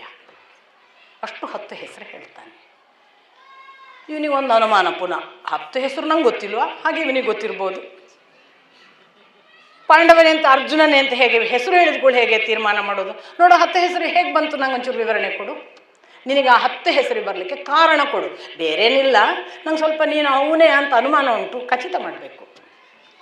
ಅರ್ಜುನ ಹೇಳ್ತಾನೆ, ಹೌದು, ನಾನು ಫಾಲ್ಗುಣ. ಯಾಕೆಂದರೆ ಉತ್ತರ ಫಾಲ್ಗುಣ ನಕ್ಷತ್ರದಲ್ಲಿ ಹುಟ್ಟಿದ್ದರಿಂದ ನನಗೆ ಫಾಲ್ಗುಣ ಅಂತ ಹೆಸರು. ಆಮೇಲೆ ನಾನು ಅರ್ಜುನ ಯಾಕೆಂದರೆ ನಾನು ನೇರ, ದೀಪ್ತವಂತ, ಕಾಂತಿ ಇರುವವ. ಇದೆಲ್ಲ ಆ ಶಬ್ದಕ್ಕಿರುವ ಅರ್ಥ, ಅದಕ್ಕೆ ನನಗೆ ಹಾಗೆ ಕರೀತಾರೆ. ಆಮೇಲೆ ಜಿಷ್ಣು ಯಾಕೆಂದರೆ ಯಾವ ಶತ್ರುಗಳನ್ನು ನಾನು ದಮಿಸ್ತೇನೆ. ಇಂದ್ರ ದಾನವರಿಂದ ಹಿಡಿದು ಯಾವ ದೇವತೆ ದಾನವರು ಯಾರಿದ್ದಾರೆ ಎಲ್ಲರನ್ನೂ ನಾನು ಯಾರನ್ನೂ ಕೊಲ್ಲದೆ ಅಥವಾ ಸೋಲಿಸದೆ ಬಿಡೋದಿಲ್ಲ. ಅದರಿಂದ ನನ್ನನ್ನು ಇಂದ್ರಾದಿ ದಾನವರು ಎಲ್ಲರೂ ಸೇರಿ ಜಿಷ್ಣು ಅಂತ ಕರೀತಾರೆ, ಗೆಲ್ಲಬಲ್ಲವನು ಅಂತ. ಆಮೇಲೆ ಕಿರೀಟಿ ಯಾಕೆಂದರೆ ನನಗೆ ಅಂದು ಆ ನಿವಾತ ಕವಚರ ವಿರುದ್ಧ ಯುದ್ಧ ಮಾಡಲಿಕ್ಕೆ ಕಳಿಸುವಾಗ ಹೊಸ ಕಿರೀಟ ತೊಡಿಸಿ ನನ್ನನ್ನು ಕಳಿಸಿದ್ದ ಇಂದ್ರ, ಆದ್ದರಿಂದ ನಾನು ಕಿರೀಟಿ. ಶ್ವೇತವಾಹನ ಯಾಕೆಂದರೆ ನಾನು ಬಿಳಿ ಕುದುರೆಯಲ್ಲಿ ನನ್ನ ರಥ, ಅದರಿಂದ ನನಗೆ ಶ್ವೇತವಾಹನ ಅಂತ ಹೆಸರು. ನಾನು ಭೀಭತ್ಸು ಯಾಕೆಂದರೆ ನಾನು ಭಯ ಹುಟ್ಟಿಸುವವನಲ್ಲ ಅಂತ. ಅಂದರೆ ಈಗ ಅಮಂಗಳದ ದಿನವನ್ನು ಮಂಗಳ ಅಂತ ಹೇಳಿದ ಹಾಗೆ ಇದು ಪ್ರಯೋಗ ಅಂತ ವ್ಯಾಖ್ಯಾನಕಾರರು. ಭೀತಿ ಹುಟ್ಟಿಸಿ ಎದುರಾಳಿಯನ್ನು ಸೋಲಿಸುವವನಲ್ಲ ಇವನು ಅಂತ ಬಹಳ ನೋಡಿಕೊಂಡು ಅವರ ಮನಸ್ಥಿತಿಯನ್ನು ಅರ್ಥ ಮಾಡಿಕೊಂಡು ಹೋಲಿಸಿ ಆ ಬಳಿಕ ಸೋಲಿಸುವನು. ಅದರಿಂದ ಭೀಭತ್ಸು ಅಂತ ಅಂದರೆ ಉಲ್ಟಾ ಹೇಳೋದು. ಈಗ ನಮ್ಮಲ್ಲಿ ನೋಡಿ, ಋತುಮತಿಯಾದವರನ್ನು ಮುಟ್ಟಬಾರ್ದು ಅಂತ ನಂಬಿಕೆ, ಅದು ನಂಬಿಕೆ ಇದೆ, ಅದೆಲ್ಲ ನಾನು ಒಪ್ತೇನೆ, ಆ ಮಾತು ಬಿಡಿ. ಮುಟ್ಟಬಾರ್ದು ಅಂತ ನಂಬಿಕೆ, ಹೇಳುವುದೇನು ಮುಟ್ಟು ಅಂತ. ಮುಟ್ಟಬಾರ್ದು ಅನ್ನೋದನ್ನು ಉಲ್ಟಾ ಹೇಳೋದು ಮುಟ್ಟು ಅಂತ. ಹಾಗೆಯೇ ಭಾರೀ ಭಯ ಹುಟ್ಟಿಸುವವನು ಅಂತ ಅರ್ಥ ಅಲ್ಲ, ಭೀಭತ್ಸನು ಭಯ ಹುಟ್ಟಿಸದವನು ಅಂತ ಉಲ್ಟಾ ಹೇಳಿರೋದು ಅಂತ. ಹಾಗೆ ವಾರ ಅಲ್ಲ ಮಂಗಳವಾರ, ಆದರೆ ಅದನ್ನು ಶುಭ ಮಾಡಿ ಹೇಳುವುದು ಅಂತ ಮಂಗಳವಾರ ಅಂತ. ಇದಕ್ಕೆ ಕಾರಣಗಳು ಉಂಟಲ್ಲ, ಆ ಚರ್ಚೆ ಬೇರೆ, ನಾನು ಒಪ್ತೇನೆ, ಅದೆಲ್ಲ ಬೇರೆ ಮಾತು. ಒಂದು ಹೇಳಿದ್ಗಳು ಇನ್ನೊಂದು ಕಥೆಯೇ ಬೇರೆ ಬೆಳೀತದೆ, ಬಾಲ್ವೆ, ಅದು ಏನೇನೋ ಭಾರಿ ಆಶ್ಚರ್ಯ. ಹಾಗೆ ಹೇಳಿ ಮುಂದೆ ಅವನು ಹೇಳ್ತಾನೆ, ನಾನು ವಿಜಯ, ನನಗೆ ಎಲ್ಲಿಯೂ ಸೋಲೇ ಇಲ್ಲ, ನಾನು ಗೆಲ್ತಲೇ ಬಂದವನು, ಆದ್ದರಿಂದ ವಿಜಯ. ಕೃಷ್ಣ ಯಾಕೆ ಅಂದರೆ, ನನ್ನ ತಂದೆಗೆ ನನ್ನನ್ನು ಬಹಳ ಇಷ್ಟ ಇತ್ತು, ನಾನು ತುಂಬ ಆಕರ್ಷಕನಿದ್ದೆ ಅನ್ನುವ ಕಾರಣಕ್ಕಾಗಿ ನನ್ನ ತಂದೆ ಇಟ್ಟ ಹೆಸರು ಕೃಷ್ಣ. ನಾನು ಎರಡೂ ಕೈಗಳಿಂದ ಬಾಣ ಬಿಡಬಲ್ಲೆ, ಆದ್ದರಿಂದ ನಾನು ಸವ್ಯಸಾಚಿ. ಮತ್ತು ನಾನು ಧನಂಜಯ, ಯಾಕೆಂದರೆ ರಾಜಸೂಯ ಸಂಪತ್ತಿನಲ್ಲಿ ಅತ್ಯಂತ ಹೆಚ್ಚು ಸಂಪತ್ತನ್ನು ತಂದುಕೊಟ್ಟವ ನನ್ನ ಅಣ್ಣನಿಗೆ. ಹೀಗೆ 10 ಹೆಸರುಗಳ ವಿವರಣೆ ಕೊಡ್ತಾನೆ. ಹೌದಪ್ಪ, ಇವನು ಇವನು ಅರ್ಜುನ ಇರ್ಬೋದು, ಇನ್ನು ಪೂರ ಗೊತ್ತಾಗಬೇಕು ಅಂತ ಅನುಮಾನದಲ್ಲಿ ಅಂತೂ ಸಾರಥ್ಯಕ್ಕೆ ಒಪ್ತಾನೆ. ಇವರು ಹೊರಡ್ತಾರೆ. ಯುದ್ಧ ಎದುರಾಬದುರಾಗುವ ಸಂದರ್ಭಕ್ಕೆ ಕರ್ಕೊಂಡು ಹೋಗುವಾಗ ಹೇಗೆ ಹೋಗಬೇಕು ಅನ್ನುವ ಪ್ರಶ್ನೆಯನ್ನು, ಮತ್ತು ಇವನು ಅಶ್ವನಯನದಲ್ಲಿ ಬಹಳ ಹುಷಾರಂತ ಗೊತ್ತಾಗುತ್ತೆ ನಿಮಗೆ. ಉತ್ತರ ಕುಮಾರ ಅಷ್ಟಿಷ್ಟಲ್ಲ, ಒಂದು ದಿಕ್ಕಿನಲ್ಲಿ ಯುದ್ಧ ಮಾಡುವುದು ಅಂತ ಏನಾದರೂ ನಿಲ್ಲಿಕ್ಕೆ ಸಾಧ್ಯ ಇಲ್ಲ ಅಂತ, ಅಷ್ಟು ಸ್ಪೀಡ್. ಅವನು ಚಕ್ರಾಕಾರವಾಗಿ ಅವನ ರಥ ತಿರುಗಿಸ್ಲಿಕ್ಕೆ ಶುರು ಮಾಡಿದರೆ, ಇವನೇನು ಅರ್ಜುನ ಪೂರ್ವದಲ್ಲಿ ಇದ್ನಲ್ಲ ಅನ್ನೋದ್ರೊಳಗೆ ಪಶ್ಚಿಮವೇ ದಕ್ಷಿಣ ಉತ್ತರ ಹೀಗೆ ಮಾಡ್ತಿದ್ನಂತ, ಅಷ್ಟು ಸ್ಪೀಡ್ ತಿರುಗಿಸ್ತಿದ್ದ ಅಂತ. ಅಂಥ ಚಾತುರ್ಯ ಇರುವ, ಚಮತ್ಕಾರಗಳಲ್ಲಿ ಬಹಳ ಹುಷಾರಿದ್ದಂತಹ ಈ ಉತ್ತರ ಕುಮಾರನ ಸಾರಥ್ಯದಲ್ಲಿ ಬಹಳ ದೊಡ್ಡ ಯುದ್ಧ ಆಗುತ್ತೆ. ಮೊದಲು ಯಾರ ಹತ್ರ ಹೋಗಬೇಕು ಅಂತ ಕೇಳ್ತಾನೆ ಇವನು. ಒಂದೊಂದಾಗಿ ಇವನು ಹೇಳ್ತಾನೆ, ನನಗೆ ಮೊದಲು ನೀನು ನನ್ನನ್ನು ಕೃಪಾಚಾರ್ಯರ ಹತ್ರ ಕರ್ಕೊಂಡು ಹೋಗಬೇಕು, ಆ ಬಳಿಕ ನನ್ನನ್ನು ನೀನು ದ್ರೋಣಾಚಾರ್ಯರ ಹತ್ರ ಕರ್ಕೊಂಡು ಹೋಗಬೇಕು, ಅದಾದ ಮೇಲೆ ನಾನು ಸ್ವಲ್ಪ ಹೊತ್ತು ಅಶ್ವತ್ಥಾಮನ ಹತ್ರ ನಿಲ್ಲಿಸಬೇಕು, ಆ ನಂತರ ನಾನು ಕರ್ಣನನ್ನು ನೋಡಿಕೊಳ್ತೇನೆ, ಕರ್ಣ ಆದ ನಂತರ ನಾನು ಭೀಷ್ಮಾಚಾರ್ಯರನ್ನು, ಹೀಗೆ ಒಂದೊಂದು ಲಿಸ್ಟ್ ಕೊಡ್ತಾನೆ. ಹೇಳ್ತಾ ಹೇಳ್ತಾ ಹೋಗುವಾಗಲೇ ಬಹಳ ಅದ್ಭುತವಾದ ಒಂದು ವಿವರಣೆ ಬರುತ್ತೆ. ಅಲ್ಲಿ ವಿವರಣೆ ಅಷ್ಟು ಇಲ್ಲಿ ಪ್ರಭಾವಶಾಲಿಯಾಗಿಲ್ಲ. ನನಗೆ ಬಹಳ ರೋಮಾಂಚ ಆದದ್ದು KS ನಾರಾಯಣಾಚಾರ್ಯರ ವಿವರಣೆ.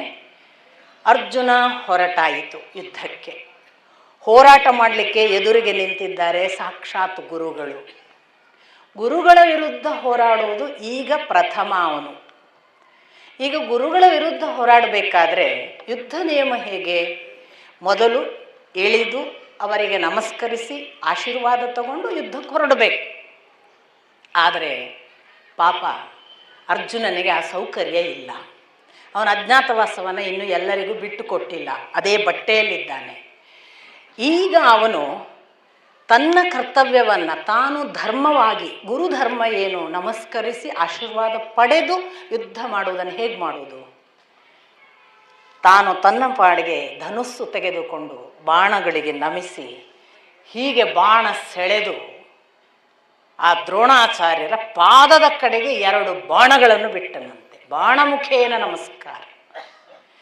ಬಾಣ ಬಿಟ್ಟದ್ದು ಎಂಥ ಚಾಕಚಾಕ್ಯತೆಯ ಬಾಣ ಬಿಟ್ಟಿದ್ದಾನೆ ಅಂದರೆ, ದ್ರೋಣಾಚಾರ್ಯರ ಹೆಬ್ಬೆಟ್ಟಿನ ತುದಿಗೆ ತಾಕ್ತದೇನೋ ಅನ್ನುವಲ್ಲಿಗೆ ಬಂದು ನಿಂತಿತಂತೆ. ನನ್ನ ಶಿಷ್ಯ ಅಂದ್ರಂತೆ ದ್ರೋಣಾಚಾರ್ಯ. ಹಾಗೆ ಆಮೇಲೆ ಹೀಗೆ ಕಿವಿಯನ್ನು ಮುಟ್ಟಿ ಕಾಲು ಮುಟ್ಟುವ ಪದ್ಧತಿ ಅಲ್ವಾ, ಕಿವಿಗೆ 2 ಬಾಣ ಇನ್ನೇನು ಸಂಪರ್ಕಿಸಿಕೊಂಡು ಹೋಗ್ತದೆ ಅನ್ನುವ ಹಾಗಂತ ಒಂದು ಕೂದಲು ಕುಂಕಿಸದೆ 2 ಬಾಣಗಳನ್ನು ಕಳುಹಿಸಿ ಪಾದಕ್ಕೆ ಬಿಟ್ಟಿದ್ದನಂತೆ. ಅವನ ನಮಸ್ಕಾರ ಸ್ವೀಕರಿಸಿದ್ದೇನೆ ಅನ್ನುವ ಹಾಗೆ ಆಶೀರ್ವದಿಸಿದ್ರಂತೆ ದ್ರೋಣಾಚಾರ್ಯರು. ಒಂದೊಂದು ಸಂಸ್ಕಾರ ನೋಡಿ. ಸಂಸ್ಕಾರ ಯಾಕೆ ಬೇಕು? ಇನ್ನೊಬ್ಬರಿಗೆ ತೊಂದರೆ ಮಾಡಲಿಕ್ಕೋ, ಇನ್ನೊಬ್ಬರಿಗೆ ನಮಸ್ಕಾರ ಮಾಡೋದ್ರಿಂದ ನಾವೇನು ದೊಡ್ಡವರಾಗ್ತೀವ ಅದೆಲ್ಲ ಬೇರೆ ಪ್ರಶ್ನೆ. ದೊಡ್ಡವರು ಅಂತ ತಿಳ್ಕೊಂಡು ಅವರನ್ನು ದೊಡ್ಡವರು ಮಾಡಲಿಕ್ಕೆ ನಮಸ್ಕಾರ ಮಾಡೋದೇ ಅಲ್ಲ. ನಮ್ಮ ಒಳಗಿನ ಪರಿಶುದ್ಧತೆಗೆ, ನಾವು ಪರಿಶುದ್ಧರಾಗಲಿಕ್ಕೆ, ನಾವು ಕರಗುವುದಕ್ಕೆ. ಹಾಗಾಗಿ ನಮ್ಮ ಒಳಗಿನ ಭಗವಂತನಿಗೆ ನಮಗೆ ನಮಸ್ಕಾರ ಮಾಡಲಿಕ್ಕೆ ಆಗುತ್ತಾ? ನಮ್ಮ ಒಳಗಿನ ಆ ಭಗವಂತನಿಗೆ ನಮಸ್ಕಾರ ಮಾಡಲಿಕ್ಕೆ ಆಗದ್ದಕ್ಕೇನೆ ಹೊರಗಿನವರಿಗೆ ನಮಸ್ಕಾರ ಮಾಡಿ ಅನ್ನುವ ಒಂದು ಸಂಸ್ಕಾರ ಬಂತು. ಯಾಕೆ? ಅವನ ಒಳಗೆ ನಿನ್ನೊಳಗಿರುವವನು ಇದ್ದಾನೆ, ಅವನಿಗೆ ನೀನು ನಮಸ್ಕರಿಸು, ನಿನ್ನ ಒಳಗಿನವನಿಗೆ ನಮಸ್ಕರಿಸಿದ ಹಾಗಾಯಿತು. ಅದಕ್ಕೆ ನಾನು ಬಹಳ ಜನ ಹಿರಿಯರಿಗೆ ಹೇಳ್ತೀನಿ, ನಮಸ್ಕಾರ ಮಾಡಬೇಡಿ ಅನ್ನಬೇಡಿ. ಅವರ ಭಗವಂತನಿಗೆ ನಮಸ್ಕಾರ ಮಾಡಲಿಕ್ಕೆ ನೀವು ಮಾಡುವ ಅವಕಾಶ. ಪ್ರತಿ ನಮಸ್ಕಾರ ನಾವು ಮಾಡಬೇಕು, ಅದು ಬೇರೆ ವಿಷಯ. ಎಲ್ಲ ಹಿರಿಯರು ಮಾಡ್ತಾರಲ್ಲ ನಂಗೆ ಗೊತ್ತಿಲ್ಲ. ಯಾಕೆ ನಮ್ಮ ಭಗವಂತನಿಗೆ ಅವ್ರು ನಮಸ್ಕಾರ ಮಾಡಿದಾಗ ಅವರ ಭಗವಂತನಿಗೆ ನಾವು ನಮಿಸಬೇಕು. ಅದು ಒಂದು ಪರಸ್ಪರ ಕ್ರಿಯೆ. ಇಂಥದ್ದೊಂದು ಮಹಾ ಸಂಸ್ಕಾರ. ಹೀಗೆ ದ್ರೋಣರನ್ನು ನಮಿಸಿದ. ಯುದ್ಧ ಆರಂಭ ಆಯಿತು. ಅವನು ನೇರವಾಗಿ ಕೃಪಾಚಾರ್ಯರ ಹತ್ರ ಹೋದ. ಕೃಪಾಚಾರ್ಯರ ಹತ್ರ ಹೋಗುವ ಮೊದಲು ಅವನಿಗೆ ಗೊತ್ತಾಯಿತು ಇಲ್ಲಿ ಎಲ್ಲೋ ದುರ್ಯೋಧನ ಕಾಣೋದಿಲ್ಲ ಅಂತ. ದುರ್ಯೋಧನನಿಲ್ಲದೆ ಏನು ಯುದ್ಧ? ಹುಡುಕು ದುರ್ಯೋಧನನನ್ನು ಒಂದು ರೌಂಡ್ ಬಂದನಂತೆ, ಎಲ್ಲೂ ಇಲ್ಲ ಅಂದ್ಕೂಳೆ ದಕ್ಷಿಣ ದಿಕ್ಕಿಗೆ ಹೋಗುವುದು ಗೊತ್ತಾಯಿತು. ಬೆನ್ನಟ್ಟಿದ. ಹೇಗೆ ಬೆನ್ನಟ್ತಾನೆ ಅಂದರೆ ದುರ್ಯೋಧನ ವಾಪಸ್ ಬಂದ್ಬಿಡ್ತಾನೆ. ಇವನ ಕಡೆ ಆಗೋದಿಲ್ಲ, ಇವನನ್ನು ನಾವು ಬೆನ್ನಟ್ಟಿ ಹೋಗಿ ಬಂದೇ ಬಿಡ್ತಾನೆ, ಇವನಿಗೆ ಯುದ್ಧದಲ್ಲಿ ಮುಖಾಮುಖಿ ಆಗಲೇಬೇಕು ಅಂತ ತನ್ನ ಅಷ್ಟು ಕೂಡ ಆ ಕಡೆ ಮೊದಲು ಹೋದ ಗೋಸೇನೆಯ ಸಹಿತ ತನ್ನನ್ನು ತಿರುಗಿಸಿಕೊಂಡು ಮತ್ತೆ ಮರಳಿ ಬರ್ತಾನೆ. ದುರ್ಯೋಧನ ಕರ್ಣ ಇವರು ಇವನ ಟಾರ್ಗೆಟಿನ ಹಾಗೆ ದುರ್ಯೋಧನನ ಹತ್ರ ಹೋದದ್ದು ನೋಡಿ ಇಮಿಡಿಯೇಟ್ ಕರ್ಣ ಬರ್ತಾನೆ. ಕರ್ಣನ ಜೊತೆಗೆ ಯಾವ ಮಟ್ಟಕ್ಕೆ ಯುದ್ಧ ಆಗ್ತದೆ ಅಂದರೆ, ಕರ್ಣನ ಮೈ ಮೇಲೆಲ್ಲ ಬಾಣಾಘಾತ ಆಗಿ ಅವನು ಇನ್ನೇನು ಒಂದು ಹಂತದ ಪ್ರಜ್ಞಾವಸ್ಥೆಯನ್ನು ತಲುಪಿ ಅಪ್ರಜ್ಞೆ ಆದಾಗ ಆ ಕಡೆ ಇನ್ನೊಂದು ರಥ ಬೇಕು ಅನ್ನುವ ಹಾಗೆ ಅವನು ಪಲಾಯನ ಮಾಡುವ ಹಾಗೆ ಅಲ್ಲಿಂದ ವಿಮುಖನಾಗ್ತಾನೆ ಯುದ್ಧ ರಂಗದಿಂದ. ಒಂದು ಸರಿ ಕರ್ಣ ವಿಮುಖನಾದ, ಪುನಃ ಬಂದು ಯುದ್ಧ ಪ್ರಾರಂಭ ಆಗುತ್ತೆ ಕೃಪಾಚಾರ್ಯರ ಜೊತೆಗೆ. ಕೃಪಾಚಾರ್ಯರು ಮತ್ತು ಅವರು ಸಮ ಹೋರಾಟ ಮಾಡ್ತಾರೆ, ಏನೂ ಭೇದ ಇಲ್ಲದೆ. ಒಬ್ಬರು ಇಂದ್ರನೋ, ಇನ್ನೊಬ್ಬ ವಾಸವನೋ, ಅಥವಾ ಇಂದ್ರನಿಗೆ ವೃತ್ರಾಸುರನೋ, ಈ ಥರದ ಯುದ್ಧ ಜೋರಾದ ಮೇಲೆ ಇವರು ಕಡೆಗೆ ಇನ್ನು ಮುಗೀತು ಅನ್ನುವಾಗ ಮತ್ತೆ ಕೃಪಾಚಾರ್ಯರು ವಿಮುಖರಾಗ್ತಾರೆ ಯುದ್ಧರಂಗದಿಂದ. ಅವರಿಗಷ್ಟು ಗಾಯ ಆಗ್ತದೆ, ಒಬ್ಬೊಬ್ಬರೇ ಹಿಮ್ಮೆಟ್ಟುತ್ತಾರೆ. ಅಷ್ಟರಲ್ಲಿ ದ್ರೋಣಾಚಾರ್ಯರ ಹತ್ರ ಬರ್ತಾನೆ. ದ್ರೋಣಾಚಾರ್ಯರಿಗೆ ಬಹಳ ಗೌರವದಿಂದ ನಮಸ್ಕರಿಸಿದ. ಆ ಬಳಿಕ ಒಂದು ಮಾತು ಹೇಳ್ತಾನೆ, ನಾನು ಮನದಲ್ಲೊಂದು ನಿಶ್ಚಯ ಮಾಡಿದ್ದೇನೆ, ನಾನಾಗಿ ನಿಮಗೆ ಬಾಣ ಹೊಡೆಯುವುದಿಲ್ಲ. ನೀವು ಹೊಡೆದ ಮೇಲಷ್ಟೇ ನನ್ನ ಪ್ರತಿಕ್ರಿಯೆ, ನೀವು ಹೊಡೆದರಷ್ಟೇ ನಾನು ಹೊಡೆಯುತ್ತೇನೆ. ದ್ರೋಣಾಚಾರ್ಯರು ಯುದ್ಧಕ್ಕೆ ಬಂದವರಲ್ಲ, ಏನು ಮಾಡುವ ಹಾಗಿಲ್ಲ. ಅವರು ನಿಸ್ಸಂದೇಹವಾಗಿ ಬಾಣ ಹೊಡಿತಾರೆ. ಆ ಬಳಿಕ ಪ್ರತಿಕ್ರಿಯಾತ್ಮಕವಾಗಿ ಒಬ್ರಿಗೊಬ್ಬರು ಹೊಡ್ಕೋತಾರೆ. ಎಲ್ಲೆಲ್ಲಿ ಅವನ ಕೈಯ ಚರ್ಮದ ಹಸ್ತಕ್ಕೆ, ಅಂದರೆ ಒಂದು ಹಸ್ತದ ಗವಸು ಇತ್ತು ಅಂತ ಕಾಣ್ತದೆ, ಚರ್ಮರಕ್ಷೆಯ ಒಂದು ಹಸ್ತದ ಗವಸು, ನಾವು ಯಾವುದನ್ನು ಗ್ಲೌಸ್ ಅಂತೇವೆ, ಅದು ಕಿತ್ತು ಹೋಗುವ ಹಾಗೆ ಮಾಡ್ತಾರೆ ದ್ರೋಣಾಚಾರ್ಯ. ಇದು ಸೂಕ್ಷ್ಮಗಳೆಲ್ಲ ಇವೆ. ಅಂತೂ ಒಂದು ಬಹಳ ಇವನು ಹಾಗೆ ಅವರ ಯಾವುದೋ ಎದೆಯ ಕವಚವನ್ನು ಹೊಡೆದ್ರೆ ಒಂದು ಚೂರು ಎದೆಗೆ ಗಾಯ ಆಗದ ಹಾಗೆ ಅದನ್ನು ಹೊಡೆದ. ಈ ಥರ ಎಲ್ಲ ಇದೆ. ಬಹಳ ಪ್ರೀತಿಯ ಒಂದು ಯುದ್ಧ ಅದಾಯಿತು. ದ್ರೋಣರ ಹತ್ರ ಇಷ್ಟು ಇವನು ಹೋರಾಟ ಮಾಡುವುದನ್ನು ನೋಡಿ ಅಶ್ವತ್ಥಾಮ ತಡೀಲಿಕ್ಕಾಗದೆ ಅವ ಬರ್ತಾನೆ. ಇವನು ಅಶ್ವತ್ಥಾಮನ ಜೊತೆಗೆ ಒಂದಿಷ್ಟು ಯುದ್ಧ ಮಾಡುವಾಗ ಕೆಂಗಣ್ಣು ಕರ್ಣನ ಕಡೆಗೆ, ಯಾಕೆಂದ್ರೆ ಕರ್ಣ ಮತ್ತೆ ಬರ್ತಾನೆ. ಕರ್ಣ ಮತ್ತೆ ಬಂದಿದ್ದಾನೆ, ಅವನನ್ನು ನೋಡ್ಕೋಬೇಕಂತ ಪುನಃ ಕರೀತಾರೆ. ಮತ್ತೆ ಹೋರಾಟ ಪ್ರಾರಂಭ ಆಗ್ತದೆ. ಕರ್ಣ ಬಾ, ಅಷ್ಟೊಂದು ದಿನಗಳಿಂದ ನಿನಗಾಗಿ ಕಾಯ್ತಿದ್ದೇನೆ, ಇವತ್ತಲ್ಲ, ಎಷ್ಟು ಕಾಲದ ಸೇಡು ಗೊತ್ತಾ? ನೀನಂದು ಆ ಸಭಾಂಗಣದಲ್ಲಿ ಎಷ್ಟು ಕೆಟ್ಟದಾಗಿ ಮಾತಾಡಿದ್ದೆಯಲ್ಲ, ಅಲ್ಲಿಂದ ನಾನು ಕಾದಿಟ್ಟುಕೊಂಡ ಕೋಪ ಇದೆ. ಆ ಕೋಪ ಈಗ ಏನಾಗಿದೆ ಗೊತ್ತಾ? 13 ವರ್ಷದ ನನ್ನ ತಪಸ್ಸಿನ ಫಲವಾಗಿ 3-4 ಪಟ್ಟು ಆಗಿದೆ. ಬಾ, ನನ್ನ ಕೋಪಕ್ಕೆ ಮುಖಾಮುಖಿಯಾಗು, ಎದುರಾಬದುರಾಗು, ಆಗ ಓಡಿ ಹೋದ ಹಾಗೆ ಓಡಿ ಹೋಗಬೇಡ ಅಂತ ಕರೆದು, ಇವನು ಹಾಗೆ ಹೇಳ್ತಾನೆ, ನೋಡಿದ್ದೇನೆ ನಿನ್ನ ಸಾಮರ್ಥ್ಯ ಏನು ದೊಡ್ಡದು, ನೀನೊಬ್ಬನೆಯಾ, ನಾವಿಲ್ಲವ ವೀರರು ಅಂತ ಇವನು ಹೋರಾಟಕ್ಕೆ ಪ್ರಾರಂಭ ಮಾಡ್ತಾನೆ. ಹೋರಾಟ ಮತ್ತೆ ಬಹಳ ಉಲ್ಬಣ ಸ್ಥಿತಿಗೆ ಹೋದಾಗ ಕರ್ಣನ ತಮ್ಮನನ್ನು ಕೊಲ್ತಾನೆ ಅರ್ಜುನ. ಕರ್ಣನ ತಮ್ಮನನ್ನು ಕೊಂದಾಗ ಇವನಿಗೆ ಮತ್ತೆ ಸಿಟ್ಟೇರಿ 3ನೇ ಸರಿ, 2ನೇ ಸರಿ ಒಂಥರ ವಾಪಸ್ ಆಗಿದ್ದ ಈ ತಮ್ಮನಿಂದಾಗಿ ಮತ್ತೆ 3ನೇ ಸರಿಯ ಹೋರಾಟ. ಕರ್ಣನ ಜೊತೆಗೆ ಮತ್ತೆ ಹೋರಾಟ ಆದಾಗ ಅವನನ್ನು ಮರಳಿ ಓಡಿ ಹೋಗ್ತಾನೆ ಪುನಃ. ಅವನಿಗೆ ನಟ್ಟ ಒಂದು ಬಾಣ ಅದು ಎಷ್ಟು ಗಾಯ ಮಾಡ್ತದೆ, ಹೃದಯಕ್ಕೆ ತಾಗಿತೇನೋ ಅನ್ನುವ ಹಾಗೆ ಅವನು ಒಂದು ಥರ ಅನ್ಕಾನ್ಷಿಯಸ್ ಆಗ್ತಾನೆ. ಹೀಗಾಗಿ ಸಾರಥಿ ಅವನನ್ನು ಕರ್ಕೊಂಡು ಮತ್ತೆ ಹಿಮ್ಮೆಟ್ಟುತ್ತಾನೆ.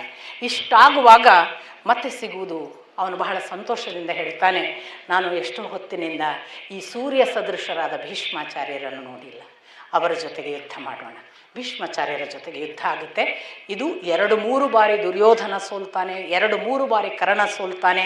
ದುರ್ಯೋಧನ ಮಾತ್ರ ಅಲ್ಲ, ಕೃಪಾಚಾರ್ಯರು ಹಿಂದೆ ಹೋಗಿದ್ದಾರೆ, ದ್ರೋಣಾಚಾರ್ಯರು ಹಿಮ್ಮೆಟ್ಟಿದ್ದಾರೆ. ಸ್ವಲ್ಪ ಅಶ್ವತ್ಥಾಮ ಸೇನೆ ಎಲ್ಲ ಹಿಮ್ಮೆಟ್ಟಿ ಮತ್ತೆ ಬರುತ್ತೆ. ಕಡೆಗೆ ಅವ್ರು ತೀರ್ಮಾನ ಮಾಡ್ತಾರೆ ಎಲ್ಲರೊಟ್ಟಿಗೆ ಹೋರಾಟ ಮಾಡೋದು ಅಂತ. ಭೀಷ್ಮಾಚಾರ್ಯರ ಜೊತೆಗೆ ಹೋರಾಟ ಮಾಡುವಾಗ 4 ಜನ ಎದುರಿಗೆ ಬರ್ತಾರೆ, ದುಸ್ಸಹ, ದುಶ್ಯಾಸನ, ಎಲ್ಲರೂ, ವಿಕರ್ಣ ಎಲ್ಲ. ಅವರೆಲ್ಲರನ್ನು ಇವನು ಸೋಲಿಸಿದಾಗ ಕಡೆಗೆ ಭೀಷ್ಮಾಚಾರ್ಯರ ಜೊತೆಗೆ ನಾವು ಮಾತ್ರ ಇದ್ರೆ ಆಗಲ್ಲ ಅಂತ ಇಡೀ ಸೇನೆ ಆ್ಯಕ್ಚುಲಿ ಯುದ್ಧ ಅಂದರೆ ಒಬ್ರಿಗೊಬ್ಬರೇ ಮಾಡಬೇಕು ಅವರ ಯುದ್ಧ ನಿಯಮದ ಪ್ರಕಾರ. ಪ್ರಥಮ ಬಾರಿಗೆ ಯುದ್ಧ ನಿಯಮ ಮುರಿತಾರೆ, ಒಬ್ಬೊಬ್ಬರೇ ಮಾಡಿದಾಗೆಲ್ಲ ಹಿಮ್ಮೆಟ್ಟುವುದನ್ನು ನೋಡಿ ಅಷ್ಟು ಜನ ಸೇರಿ ಯುದ್ಧ ಮಾಡ್ತಾರೆ. ಅಂತಿಂಥ ಯುದ್ಧ ಅಲ್ಲ, ರಣಭೀಕರ ಯುದ್ಧ. ನೀವು ಓದಿ ನೋಡಿ, ಒಂದು ಯುದ್ಧ ವಿವರಣೆ ಕೂಡ ಇಷ್ಟು ಅಂದರೆ ಇಷ್ಟು ಅದ್ಭುತವಾಗಿ ವಿವರಿಸಬಹುದ ವೇದವ್ಯಾಸರು ಅನ್ನುವ ಹಾಗಿದೆ. ರಕ್ತದ ನದಿ ಹರಿಯಿತು, ಅಲ್ಲಲ್ಲಿ ಬಿದ್ದ ಆನೆಯ ಹೆಣಗಳು ನೀರಿನಲ್ಲಿರುವ ಕಲ್ಲುಗಳೇನು ಅನ್ನುವ ಹಾಗೆ ರಕ್ತದ ನದಿಯ ಮಧ್ಯೆ ಕಲ್ಲಿನ ಹಾಗೆ ಕಾಣಿಸುತ್ತಿದ್ದು, ಅಲ್ಲಲ್ಲಿ ಬಿದ್ದಂತಹ ಶ್ವೇತ ಛತ್ರಗಳು ಆ ನದಿಯಲ್ಲಿ ಹುಟ್ಟಿದ ಶ್ವೇತ ಕಮಲಗಳೇನು ಅನ್ನುವ ಹಾಗೆ ಹೊಳೆಯುತ್ತಿದ್ದು. ಹೀಗೆಲ್ಲ ಬಹಳ ವಿವರಣೆಗಳಿವೆ.